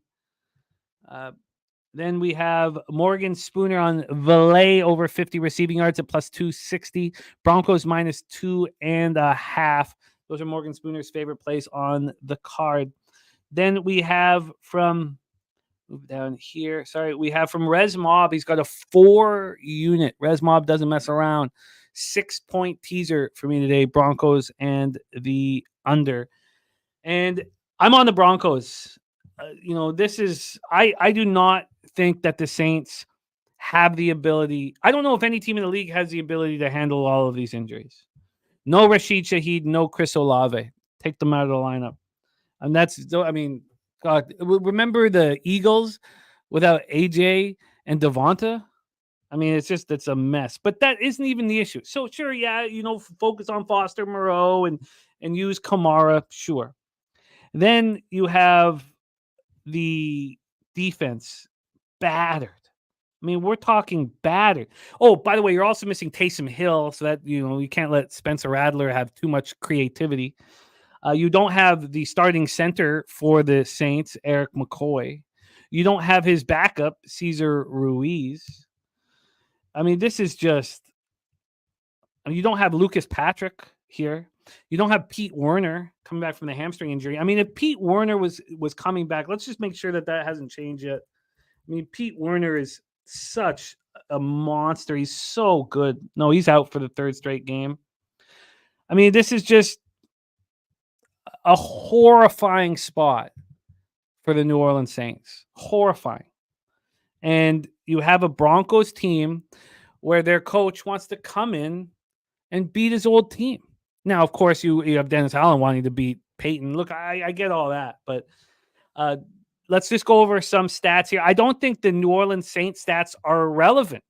You think their red zone defense, that's second in the league, is still going to do that without Pete Werner and others, in that defensive midfield? No. Is there third down offense and red zone offense that the Saints have that's third in the league going to be able to do that with Spencer Rattler? No. I mean, I don't think their stats are relevant coming off that 51-27 loss. And then for the Broncos, I think their stats are very relevant. And I also think they're going to get better. This is the best red zone defense in the league. Now, Patrick Surtain not going to be in the lineup. He's not going to get cleared in 3 days. But let's just confirm that he's not going to be here. And, won't play. So we knew that already. So that hurts them. We saw it hurt them. The COD guy says, Screams trap line here, Saints up. Look, if the Saints can do this, God bless them. God bless them. But I moved on the Broncos. I got the -2 at -112. Let's go through the lines here and then hand it over to Bobano. We'll also touch on where the cash is in this one. I will use this as a contest pick as well. The Broncos are -2.5 at -117. They opened up +1. And this is pinnacle. This was, they opened up on Sunday night after they played, when knowing what had gone on last week. This isn't a look ahead. The look ahead was +2.5. So it's about to be a 5.5 point difference from the look ahead. If you're sitting there saying that's too much, that's valid. Look, I'm not against you. There 37 is the total. It's -109 on the over. So there's been a 2-cent move on the over, just 2 cents. And then when we get to the cash flow here, Peyton wants to go in and show these guys what they don't have anymore. 43% of the tickets are on the Saints. So there's that's great. Last thing I want to see is like 85 or 90% of the tickets on the Broncos. 57% of the tickets on the Broncos. 78% of the cash. That looks pretty good to me. On the total, you have 89% of tickets and 80% of cash on the over, and it's not moving. Take it away here. Bobano. we have Broncos Saints at Caesars Superdome in New Orleans, Louisiana. Better not screw this up, Denver, because I'm more so not fading the Saints. I'm fading the injury report. This is as bad an injury report for a football team as I've seen in a very long time. Let's repeat. Your top 2 receivers are out, Chris Olave and Rashid Shaheed. Now, Derek Carr being out's no big deal because I don't think there's as big a downgrade from him to Rattler as people think. But you're out on a backup center anchoring the O-line. That's a problem. Cesar Ruiz, one of your best guards on the offensive line, out for this game. And he would be the backup center, right, Bobano? Right. This is their 3rd string center. That's right. This is their 3rd string center going into this game. Top 2 receivers out. And I haven't even gotten to the defense yet. With Pete Werner and Willie Gay out again at linebacker. With Will Harris in the safety spot out. And banged up Kamara. Lattimore, I think, at less than 100% based on what I've seen. This is a mangled football team. 17, you know what that number represents? The number of players on the Saints injury report this week. 17. And we saw it last week against Tampa Bay. This is a skeleton football team right now. They're basically going to a knife fight with a butter knife right now, this New Orleans team. And we saw it last week. They got absolutely shredded by this Tampa Bay team last week. 51 points allowed in that game. I know Denver losing to the Chargers. I thought it was a great spot to back the Chargers. I loved the Chargers last week. Off a bye week in Denver to get the job done. Broncos come back down to earth after winning 3 in a row, but they were good enough to win 3 in a row. They were good enough to beat the New York Jets on the road. They were good enough to beat a very good Tampa Bay Buccaneers team on the road, a better NFC South team than this one that they're facing tonight. So, yeah, this is Denver for me. Money line minus 135. I'm going a step further. Give me the Denver team total over 19.5 minus 120. I don't see how they don't get 20 points. I think Bo Nix, look what he did. He's had some good performances. I still think of that Tampa Bay game. That stands out. This is just a riddled, decimated New Orleans Saints defense right now. How does he not move this football, Bo Nix and company, here in this game? So I'm on that. I'm also on the full game over. I got it at 36.5 minus 115 at FanDuel. It's just too low. It's a team that gave up 51 points. I think Denver at the very least gets 21, 24 at the very least in this game. That's how much faith I have in Bo Nix to go on the road and shred this just decimated defense. But I think with Rattler, he can do enough, even without receivers and O-line injuries. He can do enough with his feet to keep plays alive. It's not like Denver's defense is, going to shut you down completely. So I like the full game over 36.5. So I have 3 bets all in this one game. I love it. I think that team total over is interesting. This is just for SGPs. I almost bet this too until I started thinking about the psychology of what Peyton's going to tell Bo Nix. But I almost bet both quarterbacks to throw an interception. And that line's gone down. So it's not gone up. Like it's gone down. And I was thinking, Bo Nix, 3 straight games without an interception until the Chargers game. And what's Peyton going to tell him? Don't make mistakes. Just don't. We can beat this team so easily. Just take what they give them. Just don't force shit. Yeah. That got me off of And there is that angle, right? Sean Payton's return to New Orleans, coaching against his former team for the first time. I don't want to say it's win one for the Gipper. I don't know if Denver really cares that much that, hey, let's win one for Payton going back to New Orleans. This is more so Denver's just better right now, healthier right now. They are without Surtain II, which is why I like the full game over. So there could be some plays. It's a question of who's going to step up as your top receivers for New Orleans. Can they step up? Because they are missing. That's the one key injury Denver has is no Pat Surtain II tonight.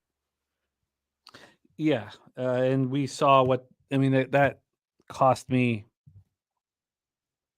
$600. The first half under and the second half under, or first half under, full game under, and if Surtain's out there, that cashes. But we don't need to get back to that.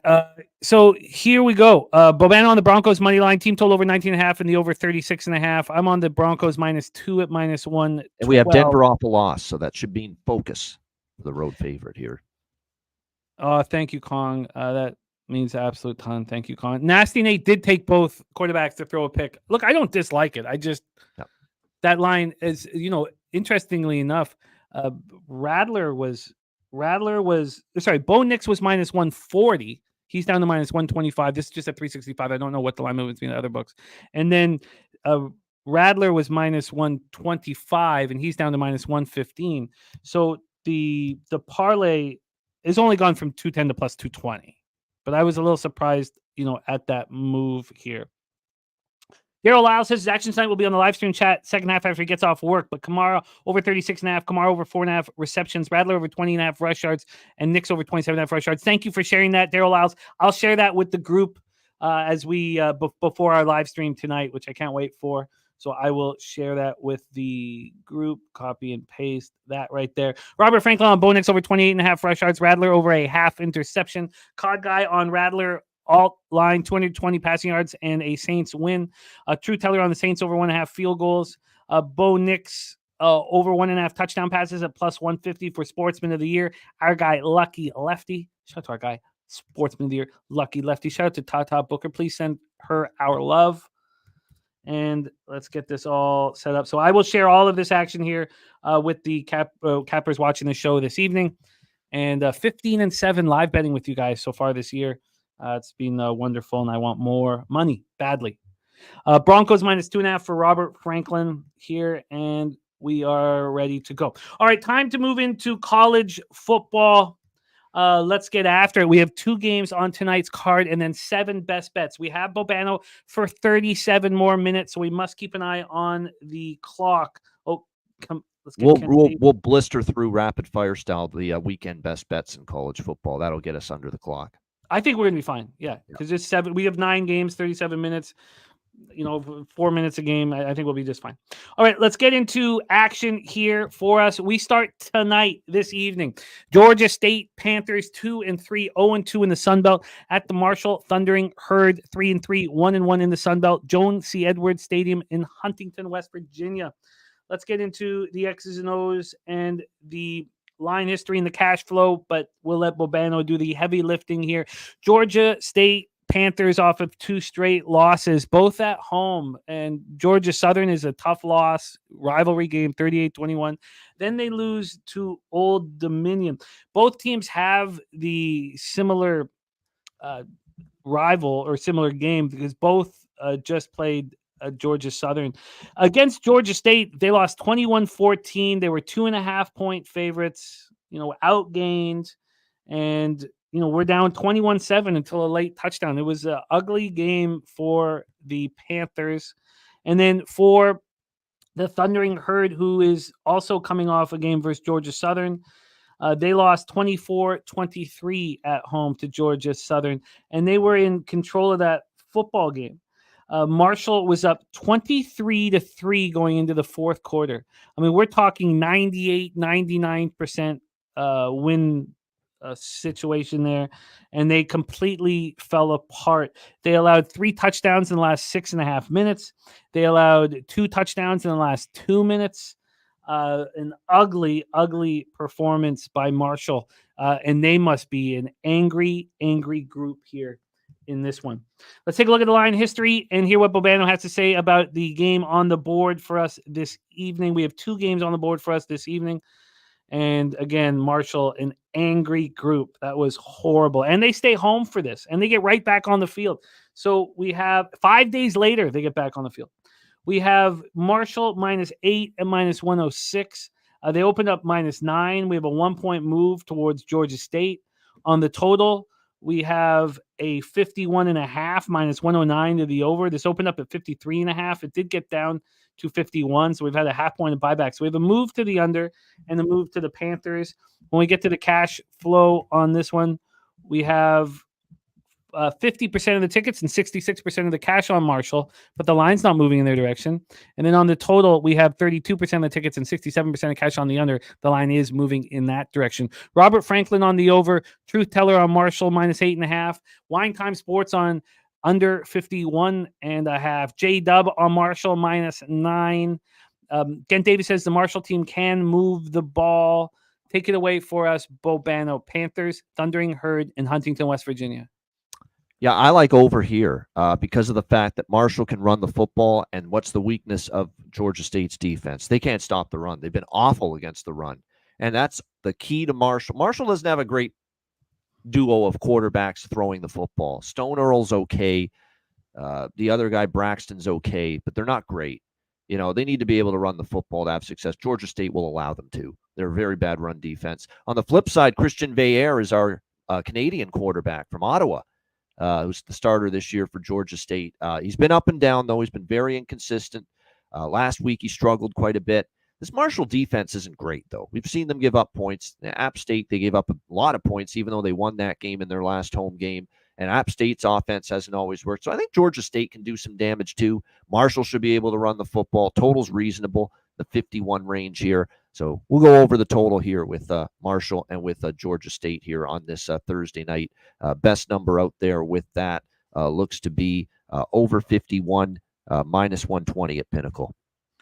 Over 51 at minus 120. Thank you, Daryl. I copied and pasted it, so I will share that with the squad this evening.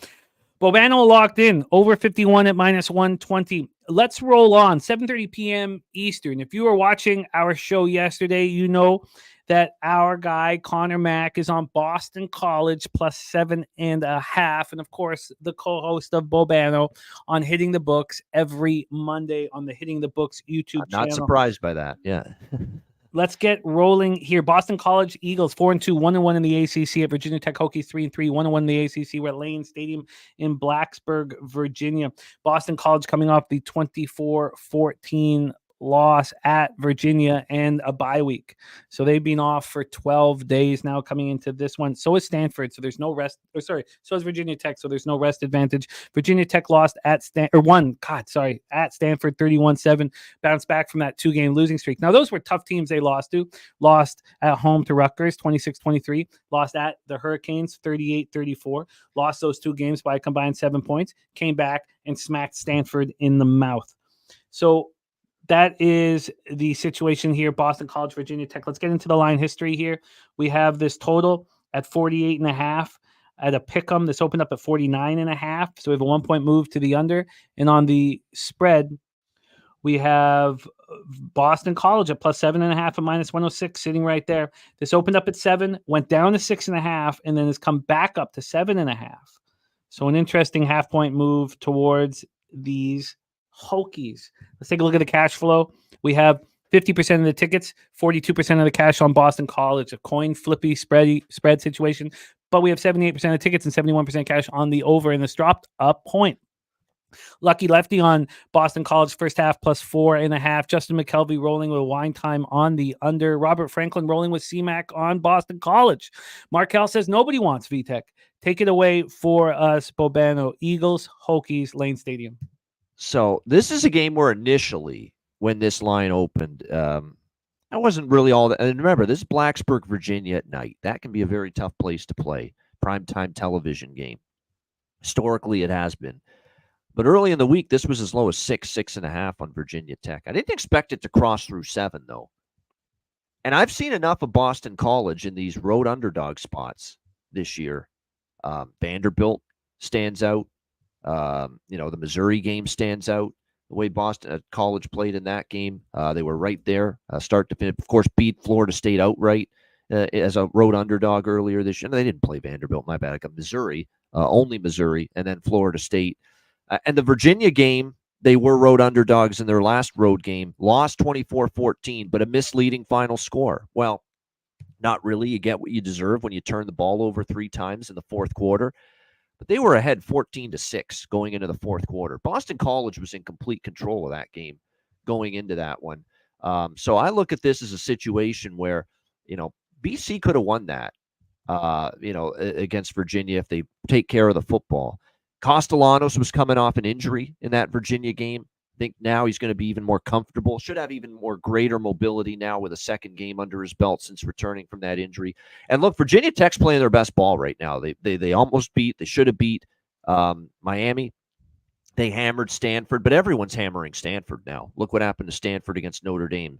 So I don't want to give Virginia Tech too much credit for that. That being said, Drones is starting to light it up. He's running the football pretty well. It's Boston College defense, though. They're plucky. They're feisty. And they held Virginia to 6 points before that fourth quarter onslaught, fueled by turnovers.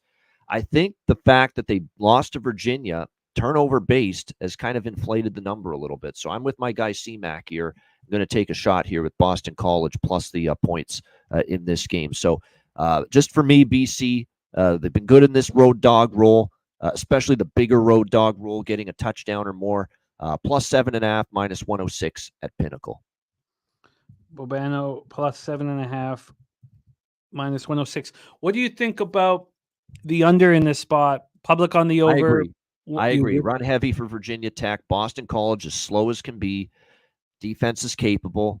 They've kind of trended under in a lot of their games, so I lean under here.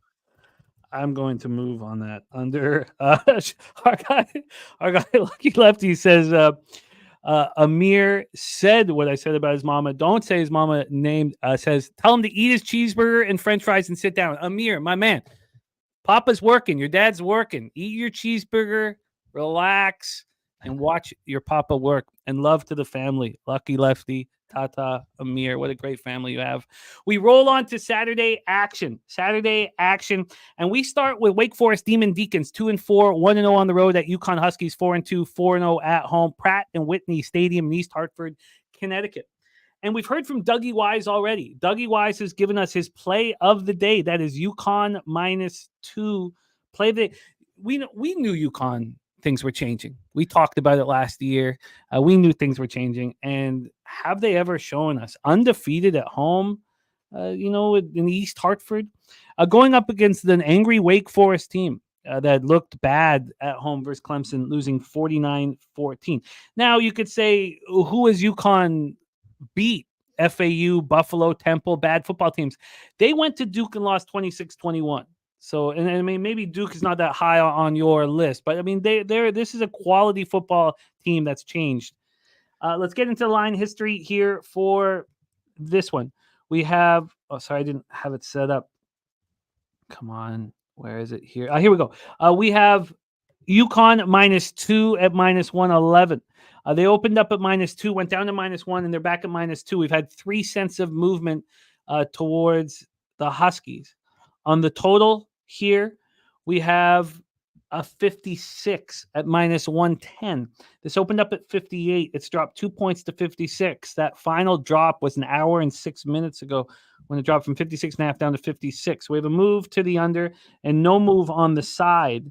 When we get to the cash flow for this one, sorry, I'll have all this set up as we move forward here. We have 58% of the tickets and 85% of the cash on UConn. Well, the market's not moving towards them really. Now, the look ahead was 4.5 at some places, plus 4.5. So, but the 38% of the tickets, 73% of cash on the under, and lines moving towards the under. The Blue Balls play of the day is in from our guy Jeffrey Blue. It is Valet over 32.5 yards. DC Cappers on the over 51.5 in the Marshall game. I will copy and paste all of that action. And Big Fat Paulie's moving on Boston College +8. That's available at Hard Rock Bet. So let's give you that 8 as well if it's available at Hard Rock Bet. Thank you for that, Big Fat Paulie. And Rod Zawacki says, bet the under first half in Boston College, away in neutral games after the first month of the season. First half unders record since 2023, 6-0. But here we are in East Hartford, Connecticut for UConn Wake Forest. Take it away, Bobana. Totally in agreement with our guy in the chat here. Easy fade for me with you, Wake Forest right now. They can't stop anything on defense. They can't stop a nosebleed. They're absolutely terrible on the defensive side of the football. Now, I get it that UConn has had some quarterback concerns at times this year offensively, and there's been times that they've had hit the doldrums a little bit on that side of the football. And when you look at them going into this game, I think the latest that I've seen as far as the Connecticut quarterback situation is concerned is that I think we were supposed to see Joseph Fagnano expected to be starting here for UConn in this game. From the last I checked, Evers is questionable. Yeah, it's going to be Fagnano. Evers didn't play that great anyway. I think Fagnano's still been the better option without a doubt. And I think when you look at this Wake team, doesn't matter whether it's through the air or on the ground, they're giving up points. Meanwhile, you look at Wake Forest, their offense is still capable. I know they got shut down in the second half by Clemson last week, but UConn defense, I think they can still have success moving the ball. So I'm actually on 2 spots here, side and total. I am on the UConn Huskies money line -120 at DraftKings. I'm also taking this over. I think both teams can move the football, put up points. Wake has been a dead nuts over the total team this year. So we'll go with over 55.5 -106. Or actually, Yeah, that's the best number. Over 55.5 minus 106. Why do you think this line's not moving towards UConn? Is it a vividness bias with UConn being trashed for so long and Wake Forest being? That's part of it. That's part of it. And people still remember Wake has had some pretty good years recently, but going on the road and asking this team to get stops. They've been overvalued all year, 1-4-1 against the spread. And Wake Forest, is one of those teams too. They've taken money every week. They were betting Wake Forest last week against Clemson. Wake took money against NC State. They bet Wake against UL Lafayette, and they lost that game outright. Sometimes these moves, there's just a group of people out there that are betting the same team, thinking the results are going to be different. And Wake's been one of those teams. People have been betting them every week, and unfortunately, they haven't been cashing. Very, very interesting. I will be keeping an eye on this one and may join. Bobano on UConn moneyline minus 120, the over 55.5 minus 106, and Dougie Wise play today is on UConn minus 2. Rod Zawacki loving that spot, by the way, that you are on there. Joseph Vigneault saying UConn defense is slacking, so the over is the play. We roll on to the next spot on the board for Bobano, and that is 12 p.m. Eastern. The Nebraska Cornhuskers, 5-1, 2-1 in the Big Ten at the number 16th ranked Indiana Hoosiers, 6-0, 3-0 in the Big Ten. We're at Memorial Stadium in Bloomington, Indiana for this one. Nebraska with back-to-back wins since that loss at home in overtime to Illinois, 31-24. They defeated Purdue 28-10. At Purdue, and then at home versus Rutgers 14-7. So they avenged their lone loss coming in overtime. Indiana is rolling right now. Beat Maryland by 14, beat Northwestern by 17, undefeated and rolling. Let's get into the line history for this one. We have the total at 50.5. It is juiced to the over. It opened up at 51.5. So we've had a 1-point move. Now it is juiced to the over, so we call it, 3/4 of a point move. But we have a move towards the under, and on the point spread here for this one, we are sitting with Indiana as 6.5-point favorites at minus 108. Opened up at 6, got up to 6.5, got up to 7. This was 7 on Monday morning. Came back to 6.5. Still a half-point move towards the Hoosiers. And when we get to the cash flow, we have 66% of the tickets and 64% of the cash on Nebraska. So that's interesting there. Just 33 and 35 on the Hoosiers, and that line's strong. It's a half-point move towards them. 76% of tickets and 95% of cash on the over, and yet this has dropped a little less than a point. Take it away for us, Bobano, Nebraska, Indiana. Well, if you've been watching my college football spots here throughout the season on Thursdays with Jimmy, you know which side I like here already. I'm a Kurt Cignetti believer. I'm an Indiana Hoosiers believer. I'm a Curtis Rourke believer. This is an excellent football team. They have a great offense. The defense is good enough. Nebraska's defense I like. I don't know. Dylan Raiola, the shine's starting to come off for him a little bit. He didn't play great against Rutgers. That was a very ugly performance. And by the way, Rutgers got absolutely destroyed by Wisconsin. So the fact Nebraska struggled offensively against Rutgers does not bode well for them. They played one true road game all year, Nebraska, at Purdue. See that? 0. Do you know what that 0 means? No, that's the number of points they had at halftime against Purdue on the road a few weeks ago, Nebraska, against one of the worst defenses going in the Power 4 conferences right now. Purdue can't stop anybody. And Nebraska, it took until the second half for them to pull away and win that game. That was not an easy game for them on the road at a very bad Purdue team. They had no points at halftime. None. 0 at halftime against that bad Purdue defense. Now they're going on the road to a much tougher opponent here in Indiana. Only their second road game of the year. Bloomington is going to be, I think, in quite a fervor for this game. Big Noon is going to be there. Fox, Gus Johnson, Joel Klatt on the call, noon Eastern on Fox. Big time setting for Indiana, and I think they've got it in them to win this game by at least a touchdown. So liking the Hoosiers here in this one. I don't think Nebraska's offense can keep up with Indiana, and I think Nebraska's defense is really good, but I remember Illinois tearing them up at home, and Indiana's got the capability to do that as well. So Indiana minus 6.5, minus 108 at Pinnacle. I want to join. The market has me interested in this under. 95% of the cash on the over. I hear you're not on the over. No. What do you think of I this? think Indiana can score, but that Nebraska offense on the road, and I know Indiana's defense has at times given up points, at times given up big plays, but I had to downgrade that offense for the way they played against Rutgers at home, Nebraska. They didn't look, Raiola did not look good. That was not a good game for him. That looked like the old Nebraska quarterbacks, just couldn't complete passes, making mistakes, taking sacks. Not what you want to see when you're playing. I think I truly believe Indiana's legit. I don't think there's anything about them that is fraudulent, because Cignetti's done this at James Madison, and I think he's doing it here now at Indiana. So would you rather than take the Huskers team total under 21.5? Yeah, I would feel better about that than the full game under, because Wine Indiana's time- been putting up points at home pretty consistently all year. And Wine Time is on the under. Wine Time, did you make that decision to take the under 51 rather than the Cornhuskers team total under? I'm not going to triple up on this game. I've got to cut it down to 2 because I like. I like my overs, but if I like an over in a game, I got to have trust. Both teams can have their share of success scoring, and I'm not sure that's the case in this game. Husker under. Let me know what you think of that Wine Time, and if you can.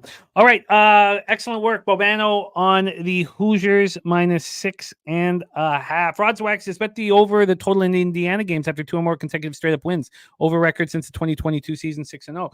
Well, if you take the Cornhuskers team total under, then you don't need to worry about any of that That's stuff. right. Interesting. Love to hear from you guys in the chat as well. We roll on. Now we had the afternoon action.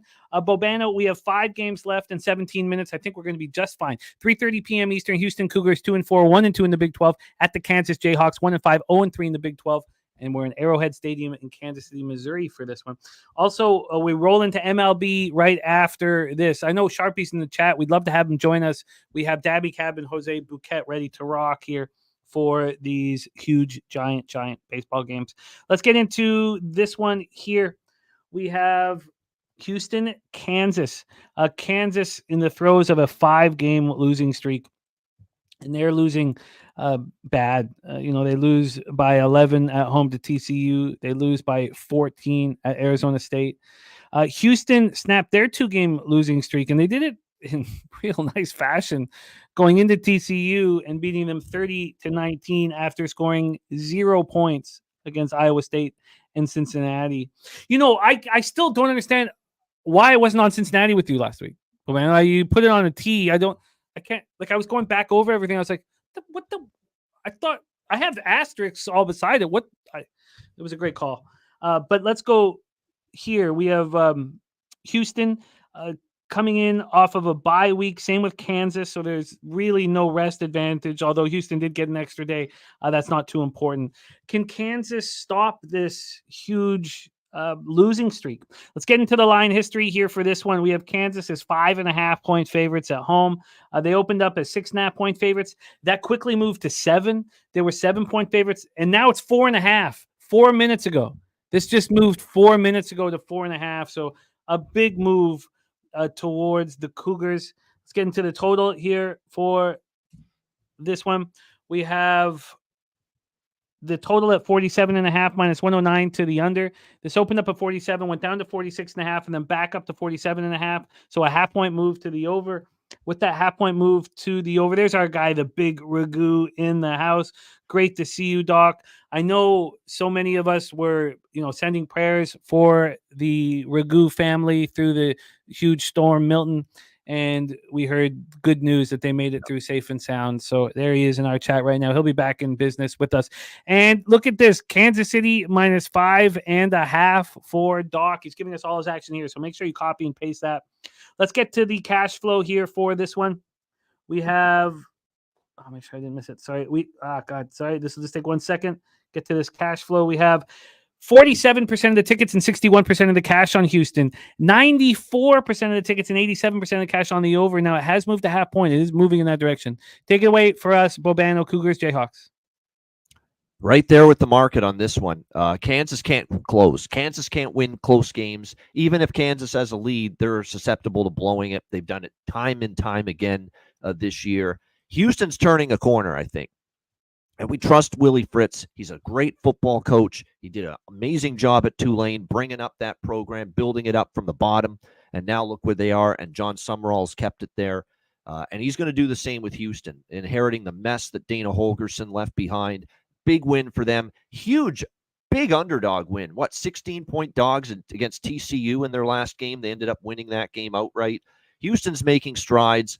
Still don't love the offense, but their defense is certainly way better than Kansas's defense. You got the better defense catching points, the better I shouldn't say better coach. I like Leipold, but this is a down year for him, clearly. I mean, Kansas, they've just found ways to lose. He is actually a very good coach, Leipold, but it's just not the year for him and his team. They've clearly had issues. Daniels has not played as well.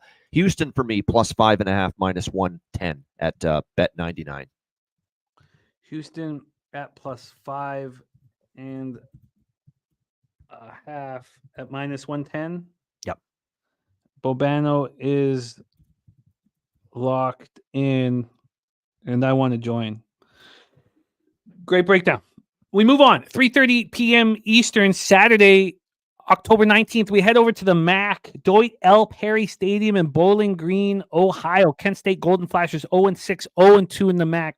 At the Bowling Green Falcons, 2-4, 1-1 in the MAC. Bowling Green let you down last week. That's back-to-back weeks then that Bowling Green has let you down. Is this the spot where they bounce back here? Because they didn't look good against Akron. They certainly didn't look good against Northern Illinois, scoring 7 points. But this Kent State team has lost all 6 games this year. They lose 71-0 and 56-0 to Tennessee and Penn State, respectively. And they almost, they lose to Eastern Michigan 52-33. I mean, it's just a horrific display. At that point, you've allowed 179 points over 3 games.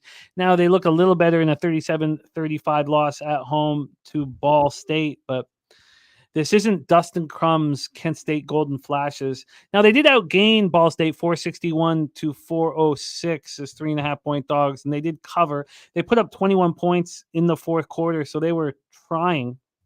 Let's get into the line history here for this one. We have, I had it up already. Damn. The total's at 55.5. It's opened up at 56.5. We have a 1-point drop to the under to 55.5. When we get to the point spread, we have this at, here we go. We have this at 20.5 points, minus 20.5. Open up at 21, now 20.5. Look, this is an angry Bowling Green spot.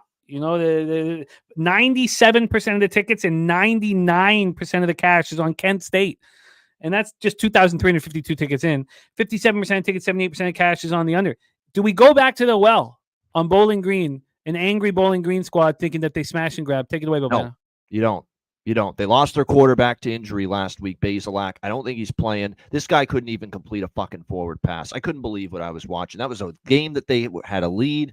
Bazelak got hurt. This quarterback, complete and utter stiff. Complete and utter joke. And as you can tell, I'm still angry watching this guy play. Completely inept at the quarterback position for Bowling Green. And they lose that game to Northern Illinois. They had 0 offense in that football game when he was in there. They could barely get a freaking first down.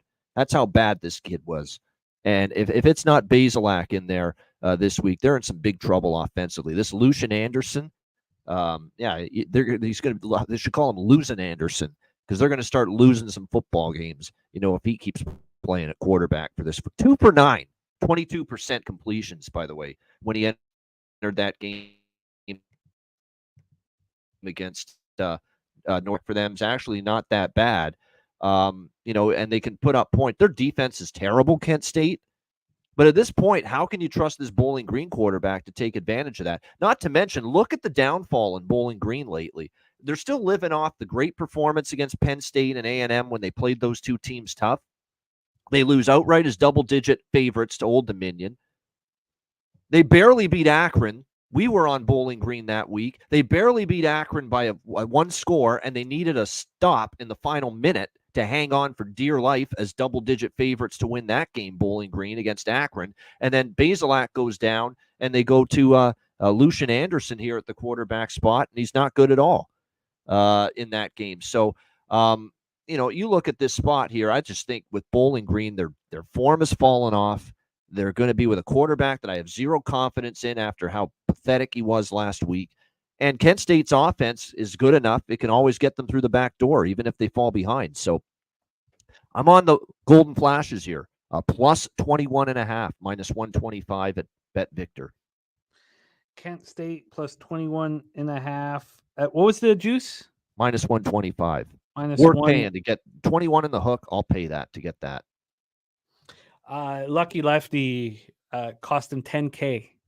I guess that was the end of a sequence of action that He was not bad. 2 for 9 is a disgrace, especially when Basilak's your starter. How good he's been, and you put this guy in, he's 2 for 9. Wow. A great breakdown. Don't like seeing you angry, but we all have that passion, so it's part of the. I got them to win the MAC, and now I'm wondering if it's gone to hell now for Bowling Green. Quite honestly, yeah. We roll on. 3 games left. 8 minutes to get it in. We did it. I shouldn't say that. We almost. We're gonna. 3:30 p.m. Eastern. UAB Blazers 1-5, 0-3 in the American. What an atrocity is going on for Blazer fans. At South Florida Bulls 2-4, 0-2 in the American. We're at Raymond James Stadium in Tampa, Florida for this one. Let's set this one up here. The Blazers in a 5-game losing streak lose to Army 44-10. Bobano was all over it. Cashed Army team total over and cashed the minus 25.5. The Blazers, one of great numbers. I did the 179 that Kent State had allowed. The Blazers lose 32-6 to UL Monroe, 37-27 to Arkansas, 41-18 to Navy, 71-20 to Tulane, and 44-10 to Army. So 179 is what Kent State allowed in the last 3 games.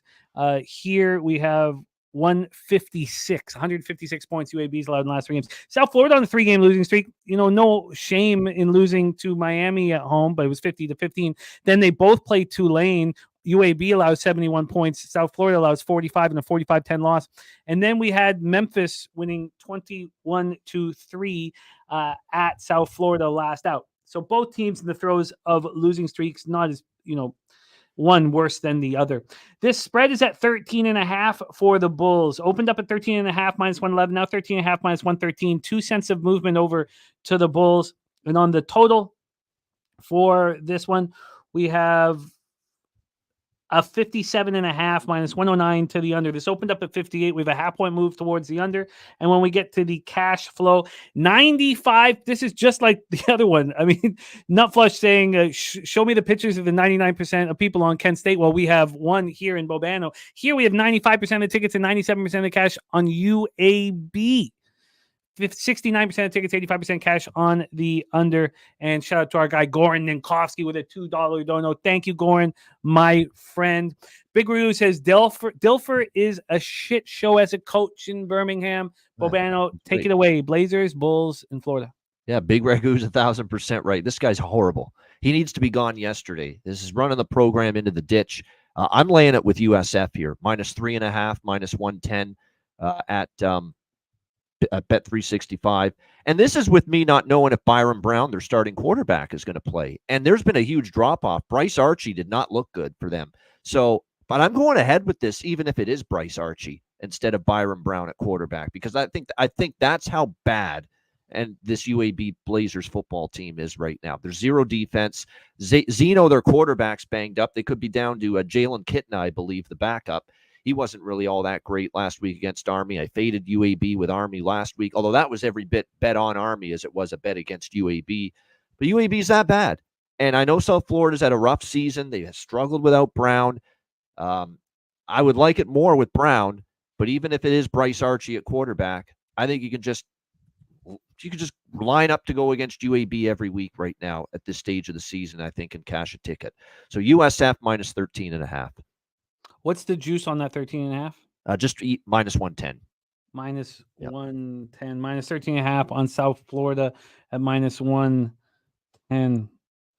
I think I join you on that one. And you got to think they're not going to take UAB lightly. They've lost a few in a row, USF. They need a response, right? Yes, Benjamin Mills. We're very tight on time right now, so we're going to keep rolling, but I will share the Ron Crawford play today with you as soon as we get into MLB with Sharpie, Daby Cab, and Jose. I'll hop off as soon as we're done the final game. Yep. And you can 4 recap p.m. everything. Eastern with the USC Trojans 3-3, 1-3 in the Big Ten at the Terps. We're in College Park, Maryland for this one. This is a big game for USC.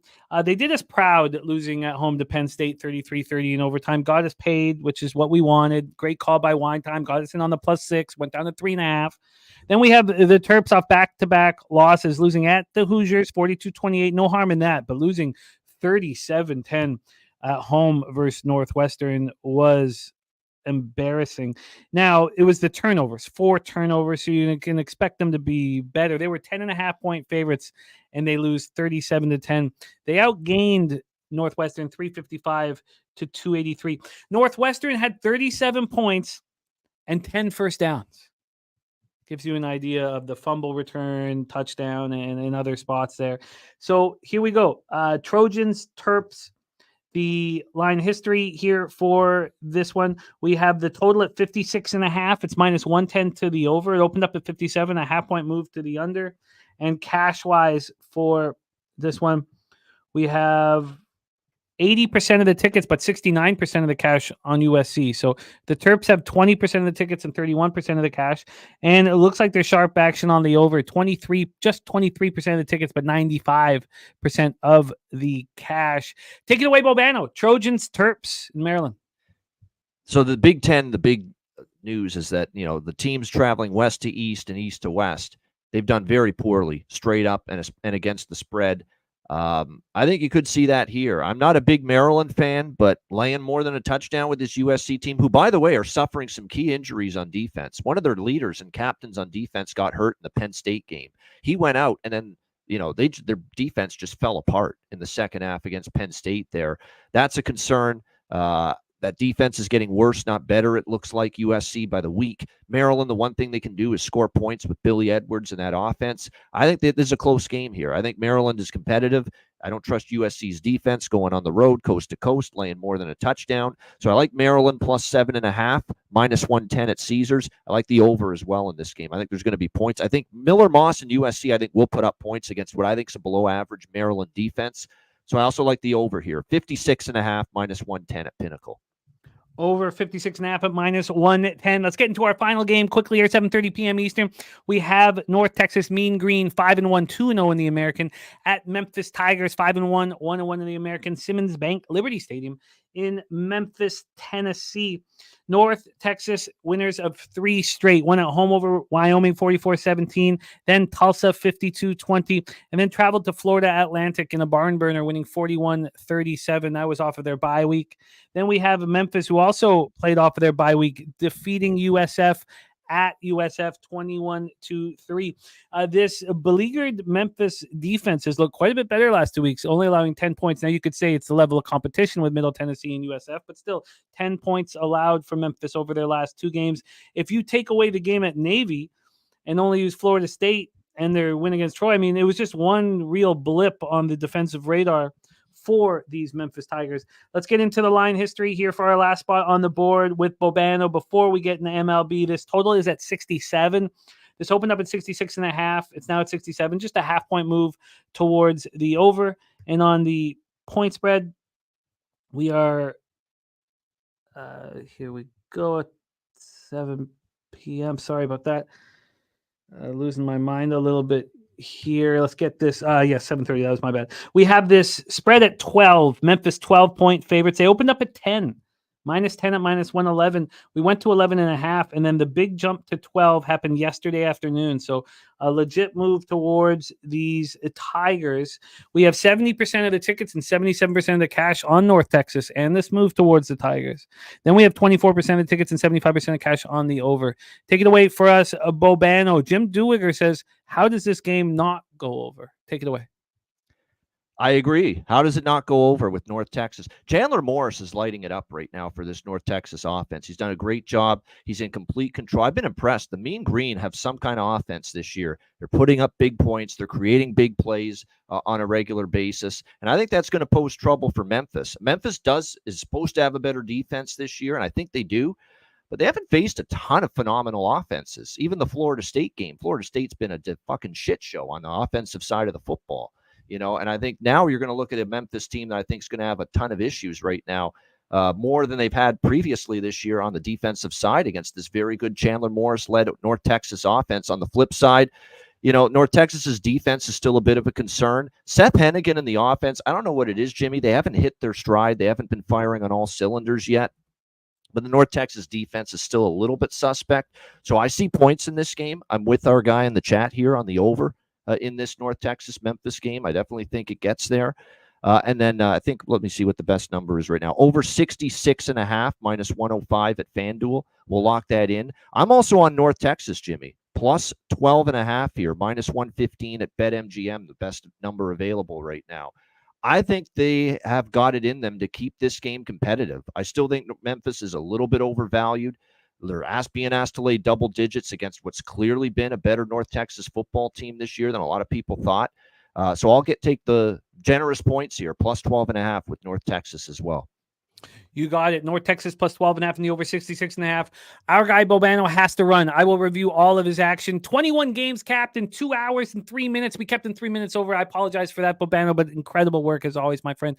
Can't wait to watch all of our action take place this evening. Thank you for your angles, your hard work, and rocking with us every Thursday. Don't forget about the Ice Guys 7 days a week and Hitting the Books every Monday on the Hitting the Books YouTube channel. Bobano, any last words for the Capper supporting the show?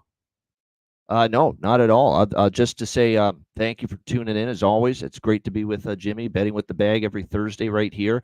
Hit the like button, cash some tickets this weekend, and we'll see you again next week. Good luck, everyone. I love it. There he is, Bobano. I was thinking, what do we do with Bobano next week? Because NBA will be here, and I've got to figure out what is the best use of Bobano because we get him for 2 hours. So we've got to figure that out here.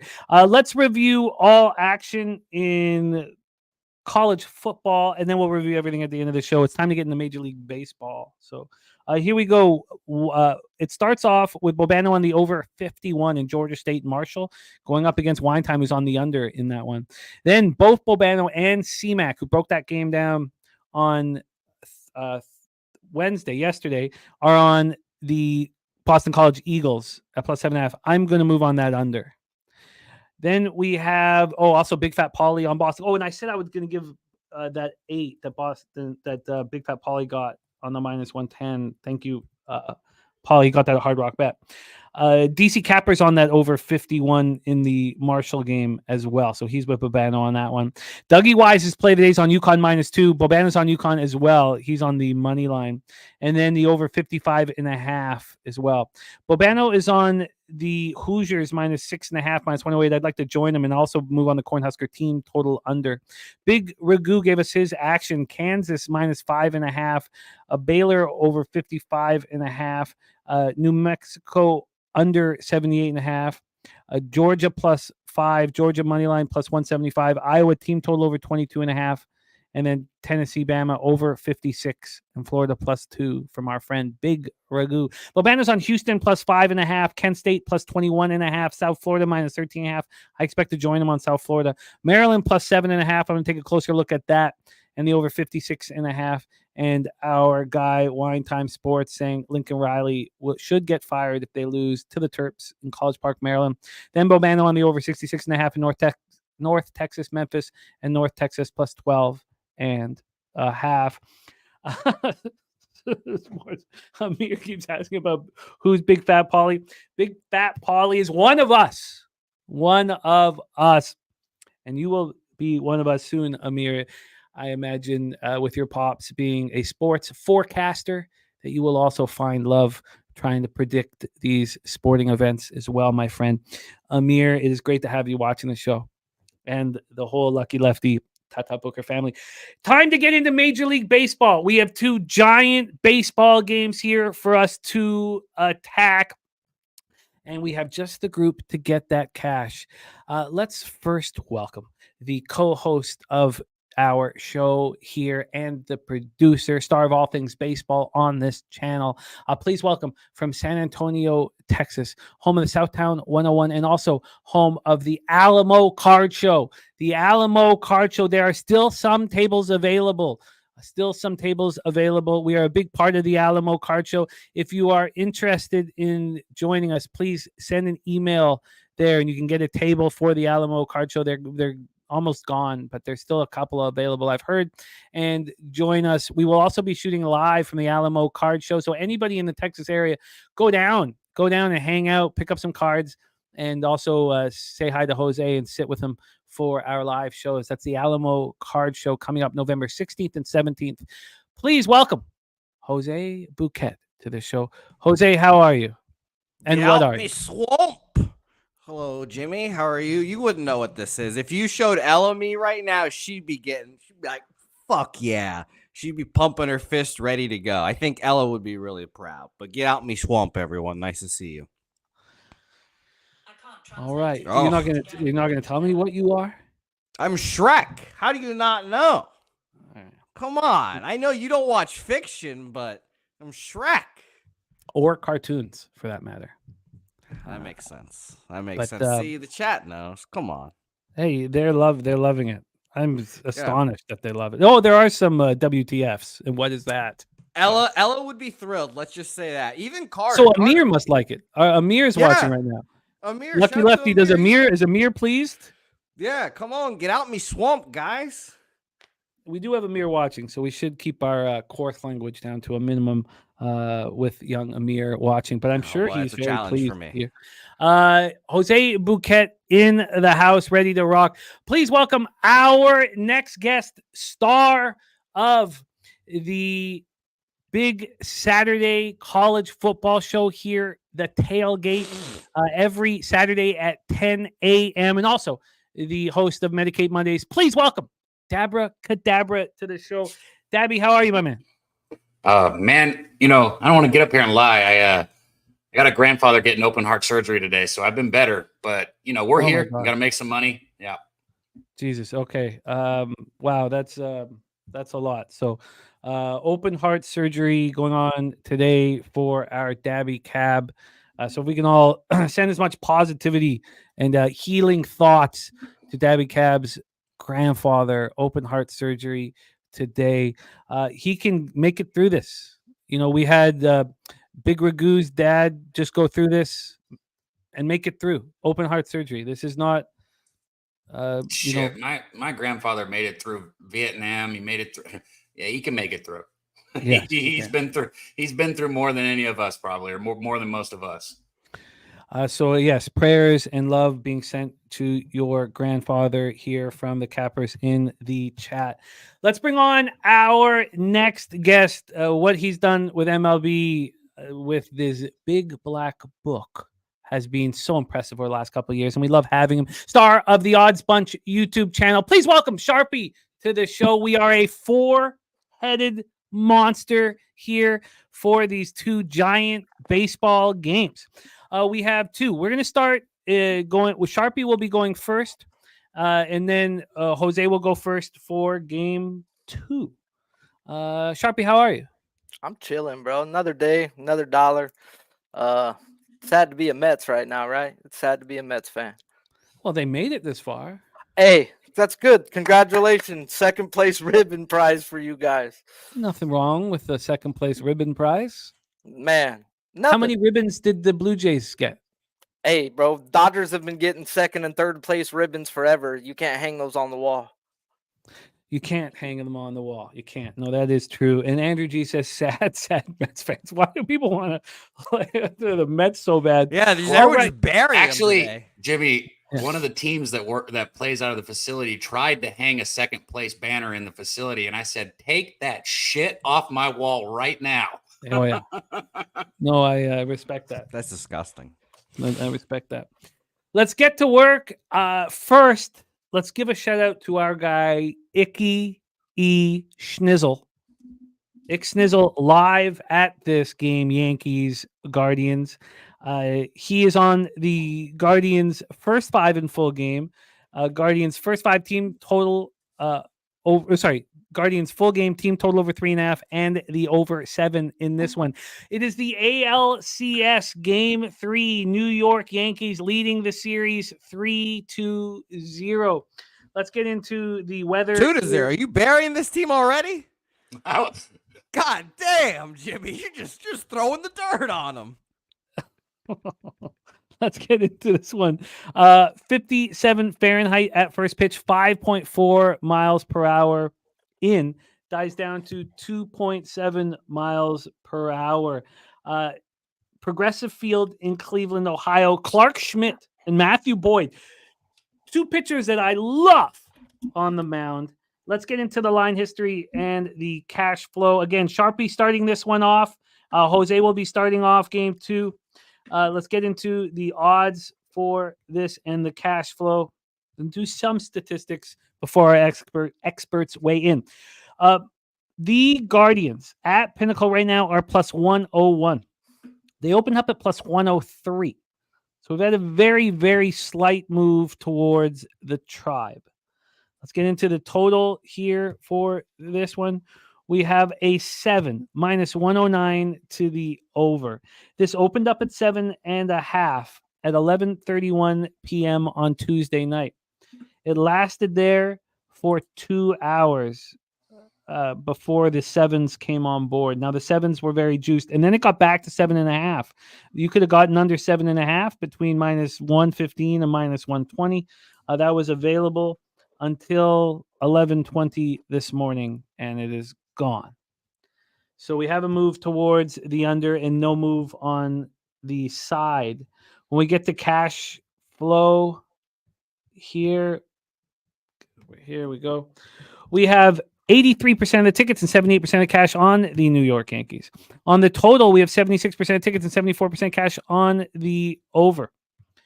Clark Schmidt, 5-5, 2.85 ERA, 1.18 WHIP. He did everything, Jose, that I told you he was capable of doing. Now, it wasn't a full season, so there's, he still probably got to prove himself next season. He only threw 85 in the third, 93 Ks, 30 walks, 8 homers. His last start, the 3-2 win at the Royals, he went 4 2/3, 4 hits, 2 earned runs, 4 Ks, 1 walk, and he was in complete control until that 5th inning. On the road this year, his numbers are insane. Now, it's only 45 in the 3rd innings, but he's got a 1.39 ERA. He allowed 2 home runs over 45 in the 3rd with a 211 opponent's batting average. Going up against Matthew Boyd, did we think it was a questionable decision when he was pulled by vote after 2 innings and 5 strikeouts and that 7-3 win at home over the Tigers? Look, they won the baseball game. 2-2, 2.72 ERA, 1.13 WHIP in a very small sample size. Both pitchers with small sample sizes of work, and Boyd was excellent at home this year. And again, another small sample size, 20 innings, but he was very, very good. Didn't allow a home run, 205 opponents batting average.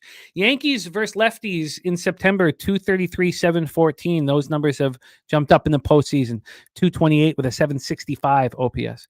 Guardians versus righties, they struggled in September, 231, 667, and they've struggled in the postseason, 214, 606. This Yankees bullpen was not that good. Well, in comparison to these incredible bullpens in Cleveland, Detroit, not that good, but 3.67 ERA, 1.19 WHIP in September, and then in the postseason, unhittable. 0.77 ERA, 0.86 WHIP.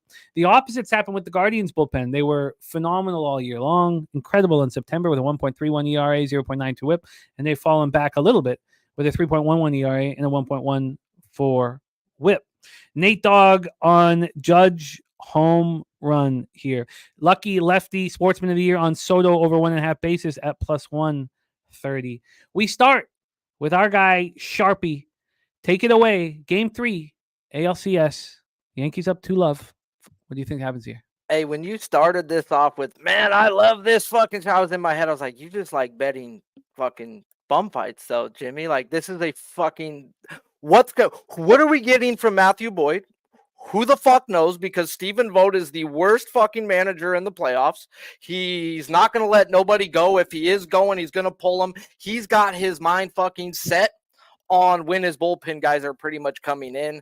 Yes, he had to with Bybee, I guess, in the other day, but I can't back nothing to do with Cleveland. Though these are all bullpen games with Cleveland, and you got to back it as a bullpen game. Do you want to trust 7 fucking dudes coming out of a bullpen all to do their fucking job? I don't. I can't do that. So I can't even back anything to do with the Cleveland Guardians no more in these playoffs. And if there was a game that the Yankees are going to give away, it is today. They can't have their closer go again today, Weaver. There's going to be guys that are going to be back off in the back end. Weaver pitched, 22 pitches, then the closeout again yesterday. So I just expect the back end to be a little bit more vulnerable. I think they're going to ask Clark Schmidt, who's a contact fucking pitcher, to go out there and pitch to contact versus a very well contact hitting Guardian. So don't know if that's going to play into him, but he's in Cleveland. And I don't even got to look at the weather in Cleveland, bro, because I'm not too far from it. And it's fucking cold, man. Maybe it's because I'm from California, but man, I got like 5 layers on. So you see these guys out there, they're blowing and everything, guys. So I lean Cleveland. I can't back them here. They're a good contact hitting team versus a contact pitcher in a spot where I think Aaron Boone is content losing this game, saving his pitchers for the next one. So you don't think the Yankees bullpen's fully fresh after having yesterday off? I don't know if they're fully fresh, but dude threw 40-something pitches. They're comparing him to Mariano Rivera. They're literally splitting his screen now next to him and putting his face up to him and shit, bro. I just think the pressure is going to eventually get to him in a tight ball game. Has it been tight at any of these games lately at the end? I don't think they have. Have any of these games been close? I mean, no, 5-2, 6-3. So, yeah, so I expect Cleveland to have the lead and to be able to go to their better parts of the pin.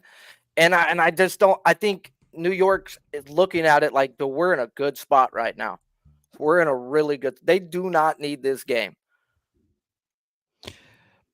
So they've got Rodon, they've got fucking Cole in 6-7, and they've got Gil going tomorrow.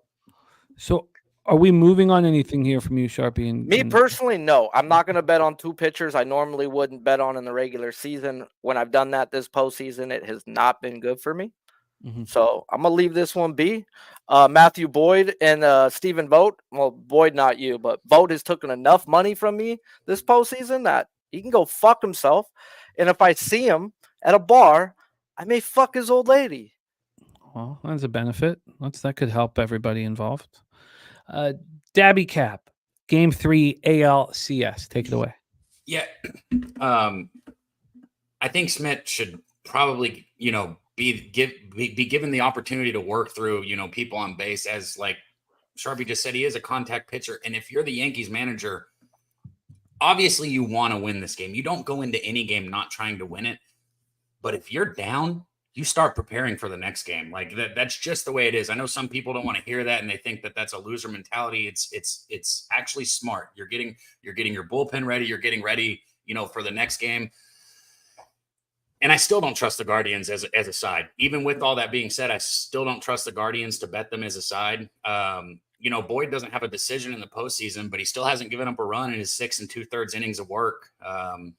He's given up 5 hits, 10 strikeouts in his 2 appearances. So, or this is his 3rd appearance. I said 3, excuse me. He's had 2 appearances and he's had 10 strikeouts in his 2 appearances. During the year, he only faced the Yankees once, 5 1/3 innings, gave up 4 hits, 3 runs. 2 of them were home runs.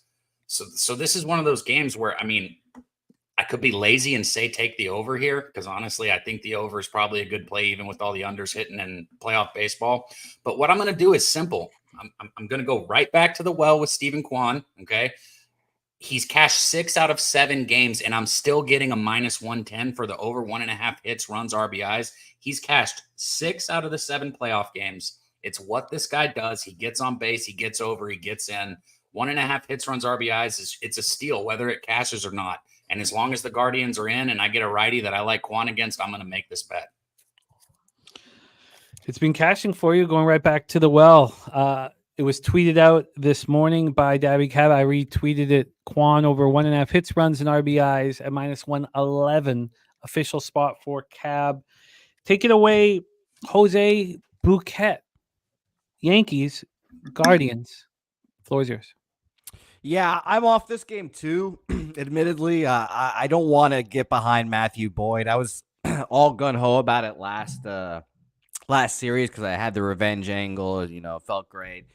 But I think the Guardians are done. Admittedly, I think the Yankees are going to be the beneficiaries of just walking to this World Series. Unfortunately, it's going to make me fucking sick. But you picked them to. Did you bet them to win the World Series? No, I didn't. No, I just picked them. Yeah. So it doesn't mean shit to me. Exactly. So I wish I could be happy, and it's not like I'd be much happier if the Phillies were still in it because I said the Phillies were going to win the World Series. But whatever. The point is, I think the Guardians are done here. Personally, I think -115 is pretty cheap for the Yankees.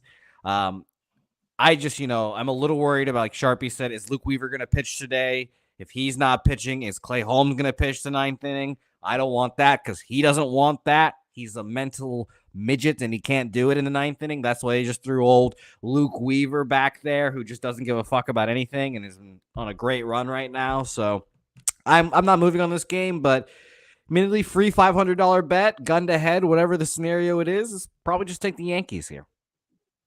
Do you agree with his move towards the under? I mean, I do generally because the Guardians, they're at their home stadium especially. It's been under, but I feel like the last few games I've taken these unders on, it's just been late inning, just debacles. Or I didn't move on it yesterday, but imagine taking the under yesterday. The Mets get shut out, you still lose. So. If you were going to move on the under, would it be a first 5 under 4 or a full game under 7? I hated taking first 5s all year, so I probably will still take full game.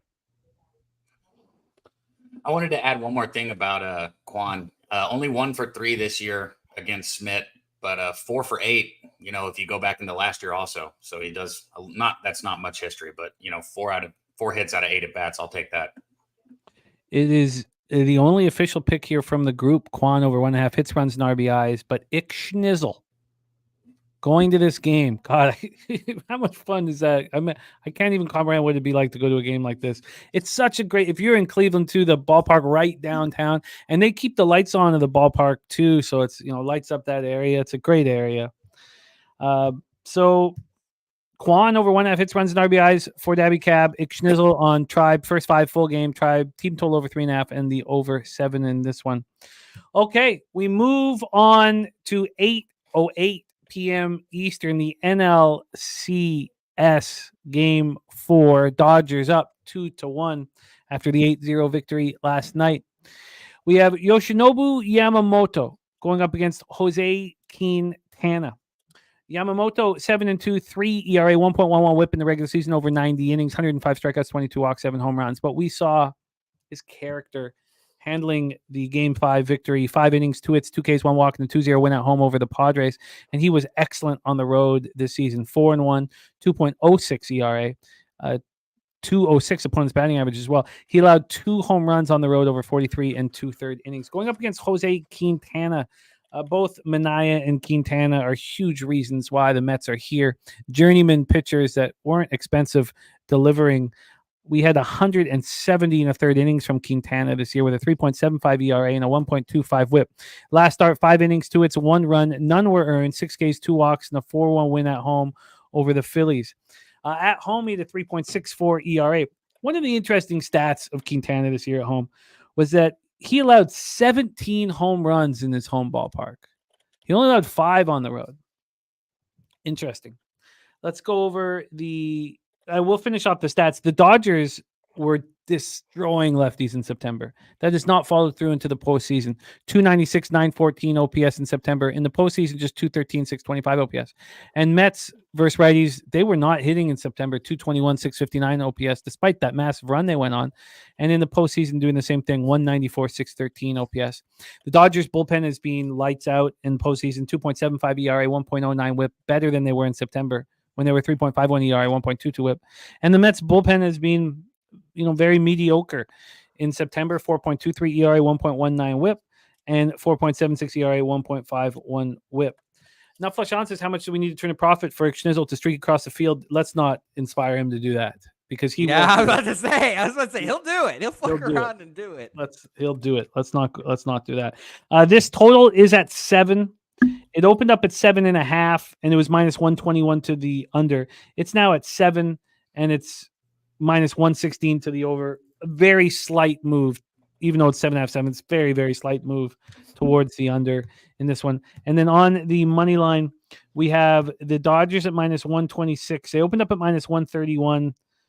Actually, just moved to minus 130. So it moved back to the Dodgers in the last hour.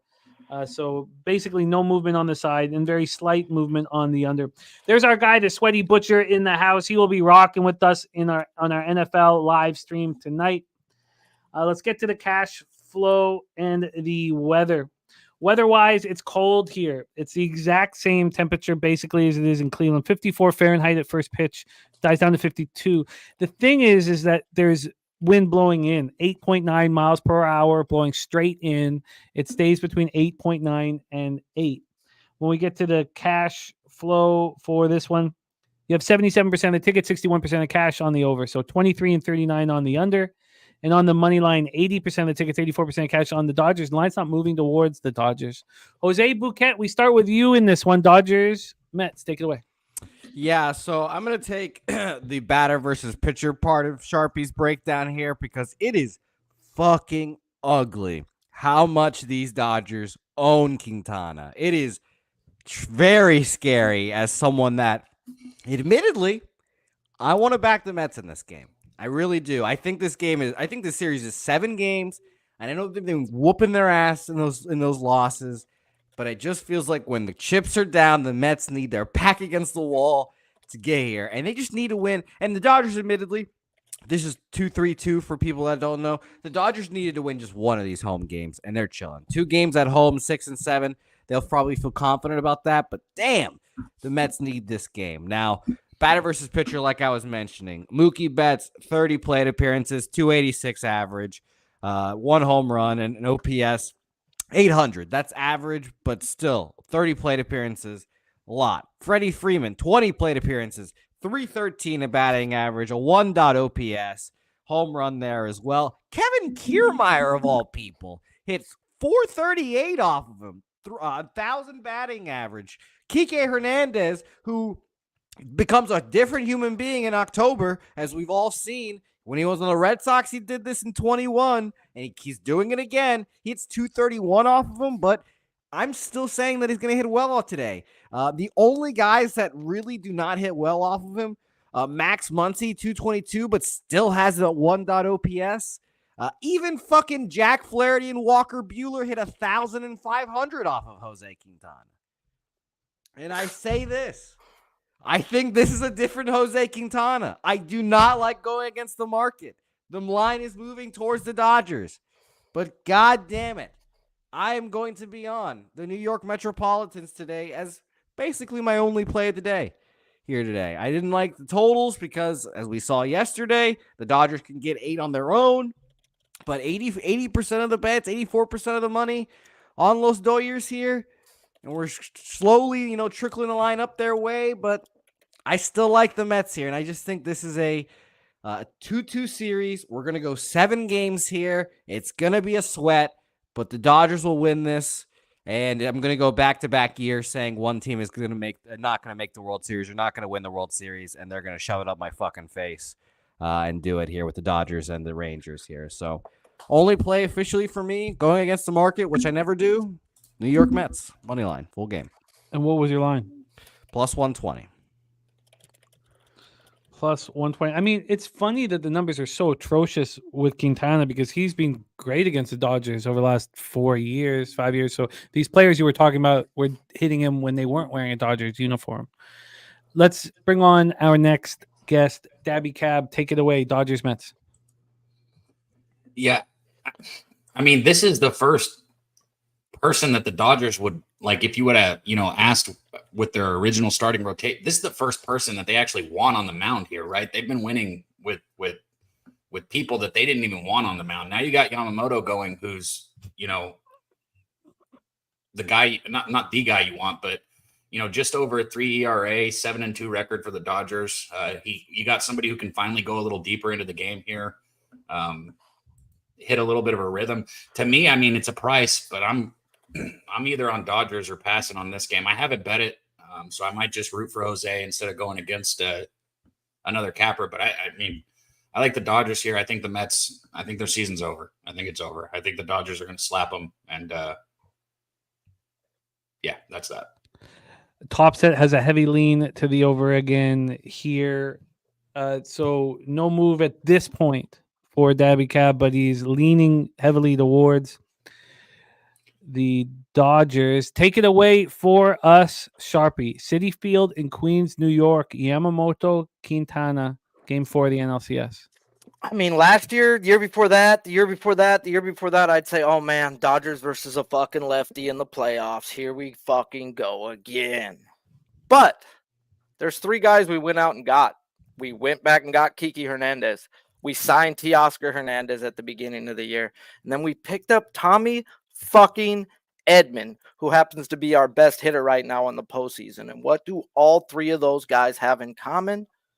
Their career OPS versus a lefty is way better than when you compare it versus a righty. And that goes with their batting average as well. They own fucking lefties. So I really think it's going to be a long day for this man. So let's get to it. Yoshi, guys, we know he's on a pitch count. He's not going more than 75 pitches. They haven't let him do that since he's came off the IL. And that's going to be the way I look to back him, is in those 75 pitches. He's pitching in New York. I say that because it's the highest Japanese media. It's a place, guys, where I normally will not back a Japanese pitcher until you can show me that you can pitch there. You have to deal with media, microphones, all this other bullshit, and then you go out and pitch. Japanese pitchers have struggled pitching in both New York places numerous of times, to a point to where I cannot back them until you show me something. This man went into New York, 7 innings, shutout baseball versus the Yankees. And he's ready for this spot, guys. He's coming off of a dominant performance versus a team who's dominated him every time he's faced him. And they thought he was tipping pitches. After that last start, maybe he fucking was, because the Padres couldn't fucking hit him for the life of them, guys. So I'm looking to back Yoshi. I'm looking to back him in New York in a big spot. Where'd we first see Yoshi, guys? In a big spot pitching in the World Baseball Classic. This guy lives for these type of moments. And the Dodgers get Jose Quintana, who is in the zone, the strike zone, 7% less than league average versus the most patient team in fucking baseball. Did you not hear the stat last night? I believe it was 17 walks so far by the Mets. It's just going to keep going up. And then once we get all those walks, guys, you just read off the batting averages. I don't even care about the batting averages versus Quintana. I go through whether it's this year or their career, and I've got 5 guys who are better this year and career-wise, batting average and OPS versus a lefty. And in those 5 guys, they're not named Ohtani and Freeman.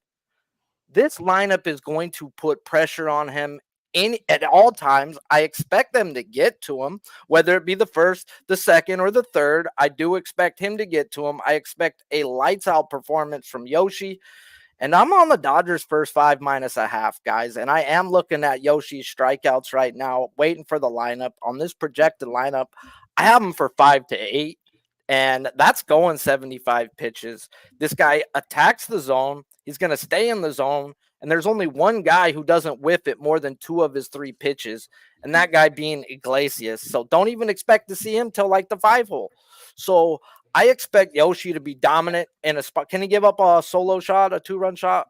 I'd rather it not be a 2-run shot. But I was looking hard at the Dodgers team total over 1.5. It was super juiced. I think Quintana gives up 2+. I think Quintana has a quick hook on him. I was looking at his outs under. This is do or die for the Mets, and this is not the guy they want versus this type of a team. Dodgers first half -0.5 +120 at Pinnacle. I got even money. Good Lord. Oh, wow. Yeah, +115 at Bovada. There are +105s at Sharp Books, so +105 at Bookmaker. It's even money at DraftKings. Wow, +105 MyBookie, +105 Bet Online. I wanted the team total full game, so that kind of goes in line. But that's -136. Everything's juiced. I looked at that too. I was like, but then what happens if they bring in their they have to bring in their best bullpen arms. Yep. The whole game, no matter what the score is. Have to. Yep. And only Reed Garrett threw yesterday, 20 pitches. I will say I'm very interested. They obviously had the lead yesterday. The Dodgers did, and they had to throw all their good arms. No, they did not. Whoa. Daniel Hudson's the only guy that didn't throw. Phillips and Hudson.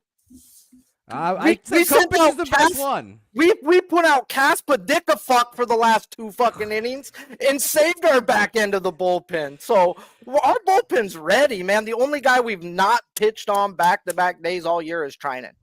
We haven't asked him to do that.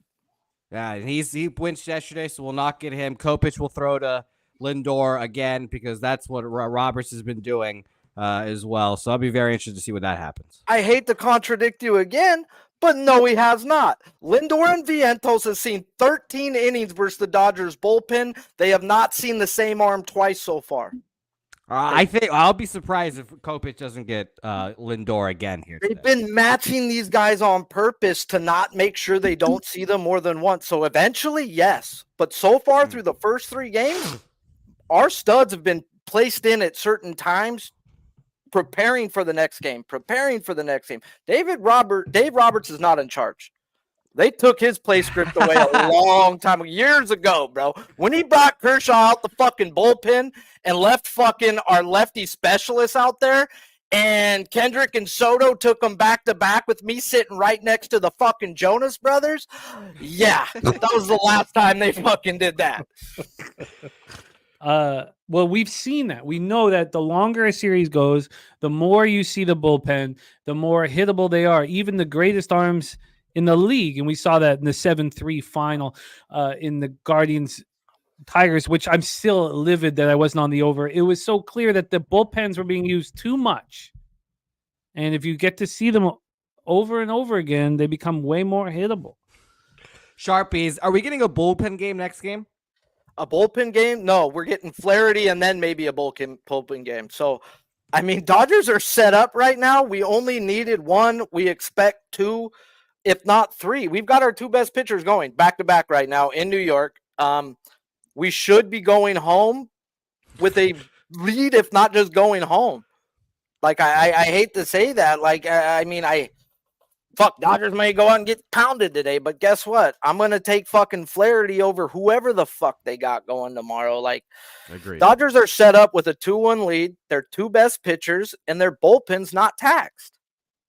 I'll say this. I think it goes 2-2, then they'll win tomorrow, and then that's going to be the very take the first 5 because I'm afraid of these Mets. They're the cardiac Mets. Okay, they've came back in later innings almost every fucking game. So I want to attack these starting pitchers. I hope the Dodgers hold on to the lead, but if they bring Brazier back out, that dude's ass by the metrics and ass by the eye test, guys. Stop bringing that fucking bum out.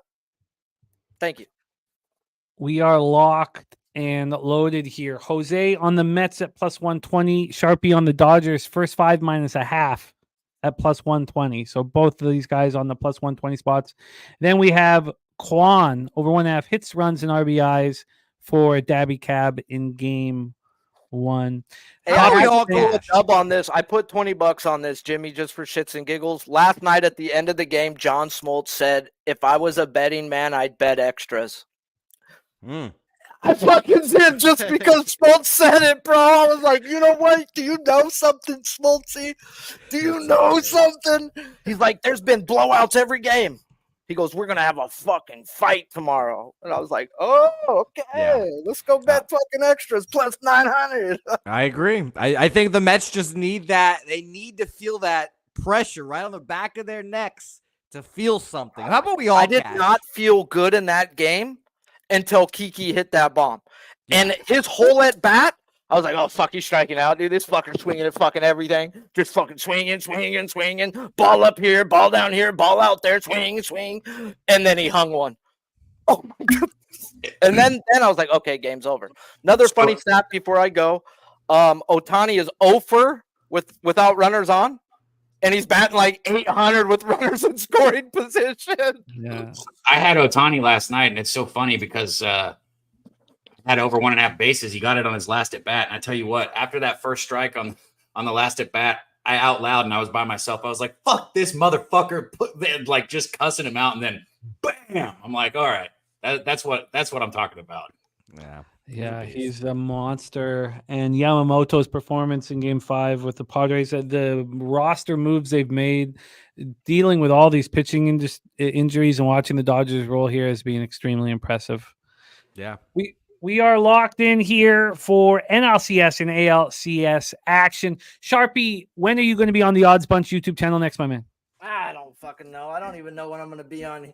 I don't know. I don't even know when I'm going to be on here, bro. So I just literally wake up and I'm like, yeah, I really didn't have nothing written out for these games. You know, I was fucking smoked a couple gravities and started looking at baseball, went through freaking career numbers, go through fucking yearly numbers and just see if you find an angle. And I'm just like, all right, man, do I, just fuck around and find out. And then you fucking throw dumb comments into the fucking chat and you get invited onto the show. We love you, Sharpie. Shout out to our guy, Sharpie. Please support him at Sharpie's Bets and also the Odds Bunch YouTube channel. For our guy, Daby Cab, although we care very much about his Quan action, the importance is sending the positive vibes to his granddad, open heart surgery right now. So all the love and thoughts and positivity towards your grandpops. And thank you for rocking with us. I know your mind obviously thinking about other things. And I know you got baseball lessons here in an hour, so you got to stay focused on other things when your thoughts are with your grandfather. But we love you, Daby Cab. Any last words for the Capper Sporting Show? No, on that topic, and I don't, even with what's going on, I don't like to get into feelings, but you guys in the chat, man, just seeing people, put your thoughts and prayers in the chat. We're a family here at Pub Sports Radio. So thank you guys, man. I love you guys. And, when I hear about other people going through, sometimes I wonder, like, oh, do I want to say something? Because maybe we don't know each other, as well as I think. But now I know I'm always going to say something because all of you guys in there, man, I appreciate you guys. I love you guys. We'll be back tomorrow. There he is, Daby Cab. It is Jose and I to put a bow on this show. We are going to race first. Race. What animal is racing here? We got the okay. It's the Breeders' Cup soon, right? It's thoroughbreds for the rest of the month. Yes, camels are fun, but it's thoroughbreds as we have the Breeders' Cup coming up here in a little over 2 weeks. Now, decisions I think are going to be, I think we're still going to do our regular show here Friday and then start up our Friday horse racing show later in the afternoon. The first Breeders' Cup race isn't until 5:45 p.m. Eastern, but we've always hammered the whole card. And of course, we'll hammer the whole card here on Saturday as well. So a lot of excitement with thoroughbreds here. So before we review all action, let's race, man. Yes, let's race. I will say off the top. Mm-hmm. So this is an interesting thing. I don't know. This is a YouTube thing, not a me thing, I guess. But we have 82 members. Mm-hmm. However, the last member, whoever it was 5 days ago, apparently their YouTube account or channel got deleted. So I don't know who it is. This happens to another person, Matty Ice, and I know it's Matty Ice because me and him have talked about it. And he's in the races and everything. But we have someone that joined apparently 5 days ago. I don't know who you are. And if you want to be in these races, DM me, show yourself now, show some proof that it's you, obviously. Whoever it was 5 days ago. So, yes, everyone else, you're in the race. We're ready to race. But, yes, I want to know who that 82nd person is. All right. So we have 81 horses here. We are racing for 1 minute. There is $50 on the line, and that is deleted channel mystery at the bottom of the screen. Yes, that is deleted channel mystery. Yes, right. So we'll see. 82. Here. We do have 82. We have 82. Yes, I wrote that down just to remind myself, but I guess we'll leave them in here for now. Ricky Levin says when we're gonna have a Pub Sports Derby for the winners. We were gonna do these races in San Antonio, Pubapalooza, but I was just so intoxicated and had so much action going on. And you were fucking fake horses. What the fuck am I gonna waste my fucking time on? That was my fault. You get a little caught up. You get a little caught up with your action, man. It's hard to. All right, fair. It's hard to flip the switch, but we will. You go like NBA Jam, yeah. fucking fake horses? Fuck off. What the fuck? No, I apologize. We will do horse races next year at Pubpalooza. Sometimes you get a little caught up in your own action, and that's what happened here. There's our guy Nunya. By the way, we need you guys, and we're gonna hit it again. And we need you guys for our Cappers contest show. And our guy Nunya was one of the cappers with a perfect week. So we now have, if you look at our website, pubsportsradio.com, we have the list of people who've cashed the Harbor Acres Cottages perfect week bonus and how much money they made. Unfortunately, 6 perfect weeks. Now, the good thing is that we had no one have a perfect week for 2 weeks in a row. So there was $225 available. Now, 225 divided by 6 is unfortunately $37.50. So $37.50 was won by each. Now we're going to pay out at the end of the year because there may be more perfect week bonuses coming up. But now we have a list on our website, on our records page. It's at just under the the standings, and you'll see how much you've made thus far in the Harbor Acres Cottages perfect week bonus. And again, shout out to Harbor Acres Cottages, and thank you so much for sponsoring the perfect week bonus and adding that cash to our prize pool. Means a ton to us. So shout out to Harbor Acres Cottages in Nova Scotia, Canada. Let's race, man. Let's race. Yes, I just looked at the standings for the Cappers contest, and I'm much more comfortable where I am now. Much more comfortable. Guillermo Zertucci trying to become our first back-to-back champion. We'll see, G. We'll see. I hope the pressure makes you buckle. And let's get racing here in beautiful San Antonio. God bless some and there goes Newkirk all the way to the Newkirk buckling, and Preston as well, and Jimmy the Bag. Not good. We have. Oh, you're doing the first 48. Well, I will continue here.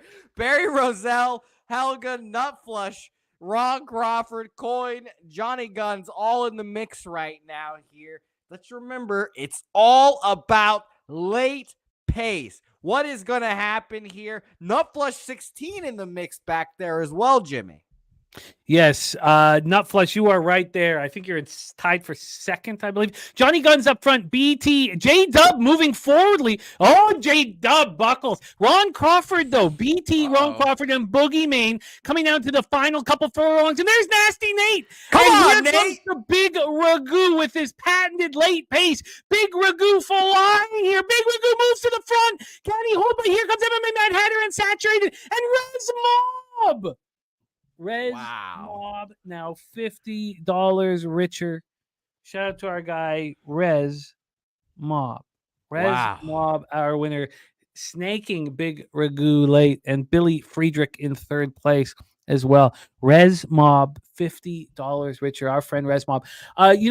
We had Rez Mob at our Pubapalooza 1, our inaugural Pubapalooza, and he was so much fun to rock with. So shout out for our guy Rez Mob. Nasty Nate was in there for a bit, man. Nasty Nate was in there for a bit, trying to break that. Yeah, he's getting closer.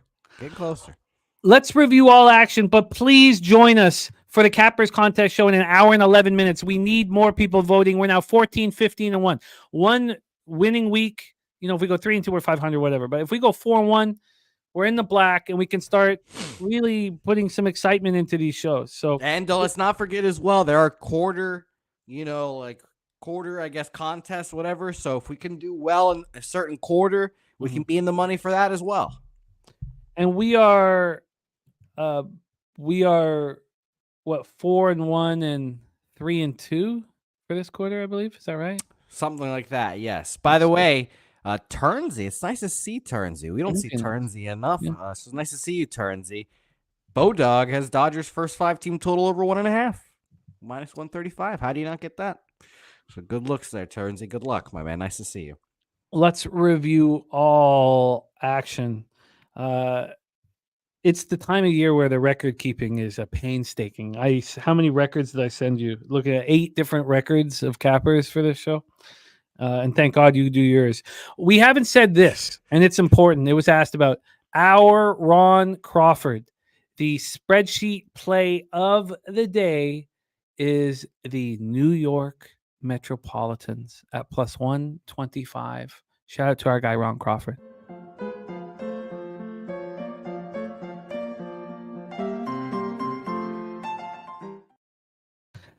And Kong's Clips, Army to make the playoffs, plus 2,000. Gorky, play of the day, Broncos money line. Paul Taylor, the Sailor, play of the day, Indiana minus 6.5. Turnsies, play of the day is the Detroit Red Wings.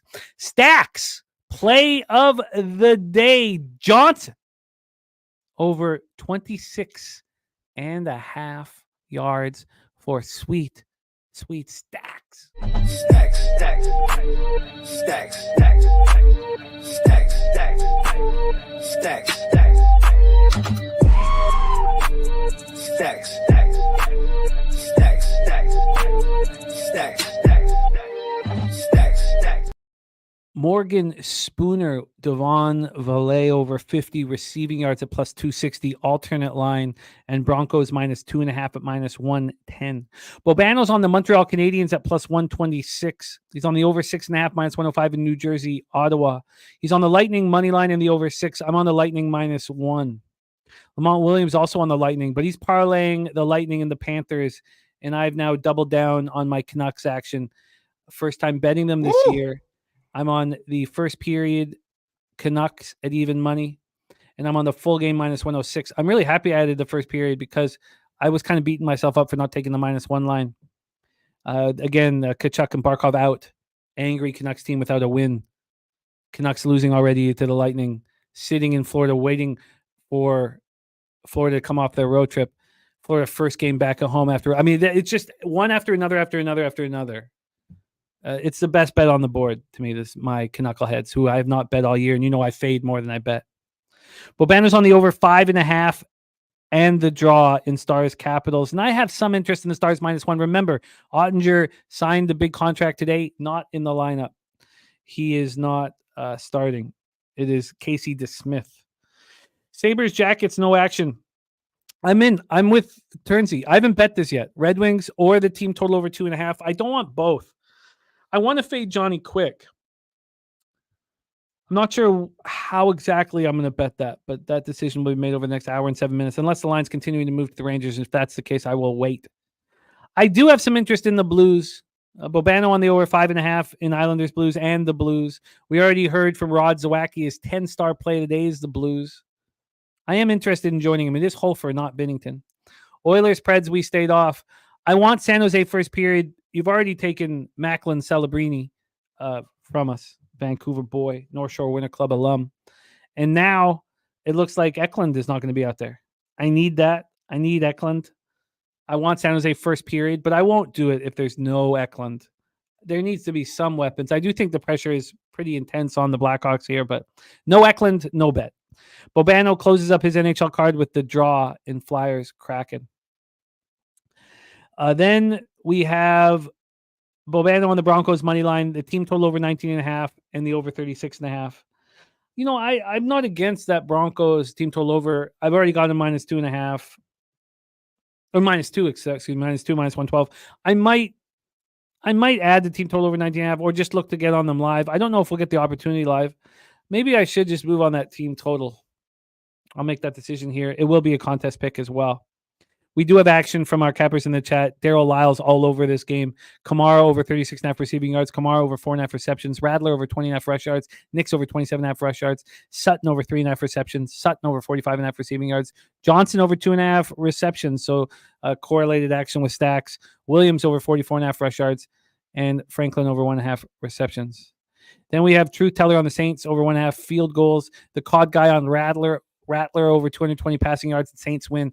And Sportsman of the Year on Bo Nix over 1.5 touchdown passes at plus 130. Robert Franklin on the Broncos minus 2.5 as well. Then we have Kent Davies on Javonte over 66.5 rush and receiving. Then we have college football action. Wine times on Georgia State Marshall under 51.5. Bobano's on the over 51.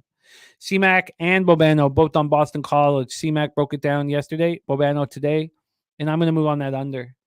The blue balls play today, by the way, is Valet over 32.5 receiving yards. Big Fat Polly on Boston College plus 8. DC Capper is on that over 51.5 in Marshall. Dougie Wise play of the day is UConn minus 2. Bobano on UConn money line and the over 55.5. Bobano on the Indiana Hoosiers minus 6.5, minus 108. I'm going to join them on that. And also I'm going to move on the Cornhuskers team total under. Then we have Bobano on Houston +5.5 at -110. I'd like to join him on that. We saw that move to 4.5 during the show. Kent State +21.5 -125 for Bobano. He's also on South Florida -13.5. I'd like to join him with South Florida. Maryland +7.5. I'm going to need more time with that one and the over 56.5. He's also on the over 66.5 and North Texas +12.5 in Mean Green Tigers. And then you guys heard all of our baseball breakdowns as well. That is our show for today. We have our link up at the top. Kong's Clips, thank you. He says, again, shout out to Joey's mom, weighing heavy on my heart. Sorry for your loss. We have the link to support the La Chismosa family. Joey died 20 years old in a motorbike accident, hit an SUV. And if anybody can help, please do. Please do. That is our show for today. We really need you guys in our Cappers Contest show, the members. We really, really need you guys there. Yeah. Thank you to everybody in the chat. Swiggy, Saturated, Dav Fenn, AOD, Dougie Wise, Turnsy, The Truth Teller, Bo Jackson, Justin McKelvey, Nate Dogg 420, Nunya. Thank you guys so much. Rem Most in the house. Textiles, the Sweaty Butcher can be seen tonight. Nasty Nate, Saturated. Thank you guys so much. Ricky Levine. Thank you. Truly, thank you guys. Good. Thank you. Jim Duiger. Thank you, my friend. Thank you all. Talk Sports with JT, 3-0 on NFL Pub Hub this past week. Thank you for rocking with us. Ron Crawford, Markel, Fat Wally. Thank you guys. Action Jackson, Lucky Power, Nut Flush Allen. Thank you guys. Joseph Gomez, thank you. Mally Mal, Preston Ekdahl. Yes, that's true. All members are eligible to vote. That's true. Not just gold members, all members. Jose, my friend, take us home. We are an hour and 2 minutes from the Cappers Contest. Speaking of Preston Ekdahl, though, on our home YouTube page, check out his boxing breakdowns with Danny Betts right on our home YouTube page. They're doing excellent work and making cash. So check that out. Another big fight this week, as well, of course, is our Locker Room podcast. Both big parts of our action. Here we go. Jose, that is our show for today. We have another giant show tomorrow, but can you please bless our action and lead us into the future? Yep. Shout out to everyone that watched. Amir. I keep thinking it's Zaire, like Zaire White. But Amir, shout out to you. I hope you have a good day, and I hope you enjoyed my costume today, especially. But shout out to everyone Saturated. Like we said in the beginning, if you can donate, do whatever you can. If you can't, just send those T's and P's to them, Daby Cab's family, and just keep all those people in your thoughts today, as I'm sure everyone knows. It's not easy, but we do this shit together. So we'll see you guys here in about an hour. And until then, get out, Miss Swamp!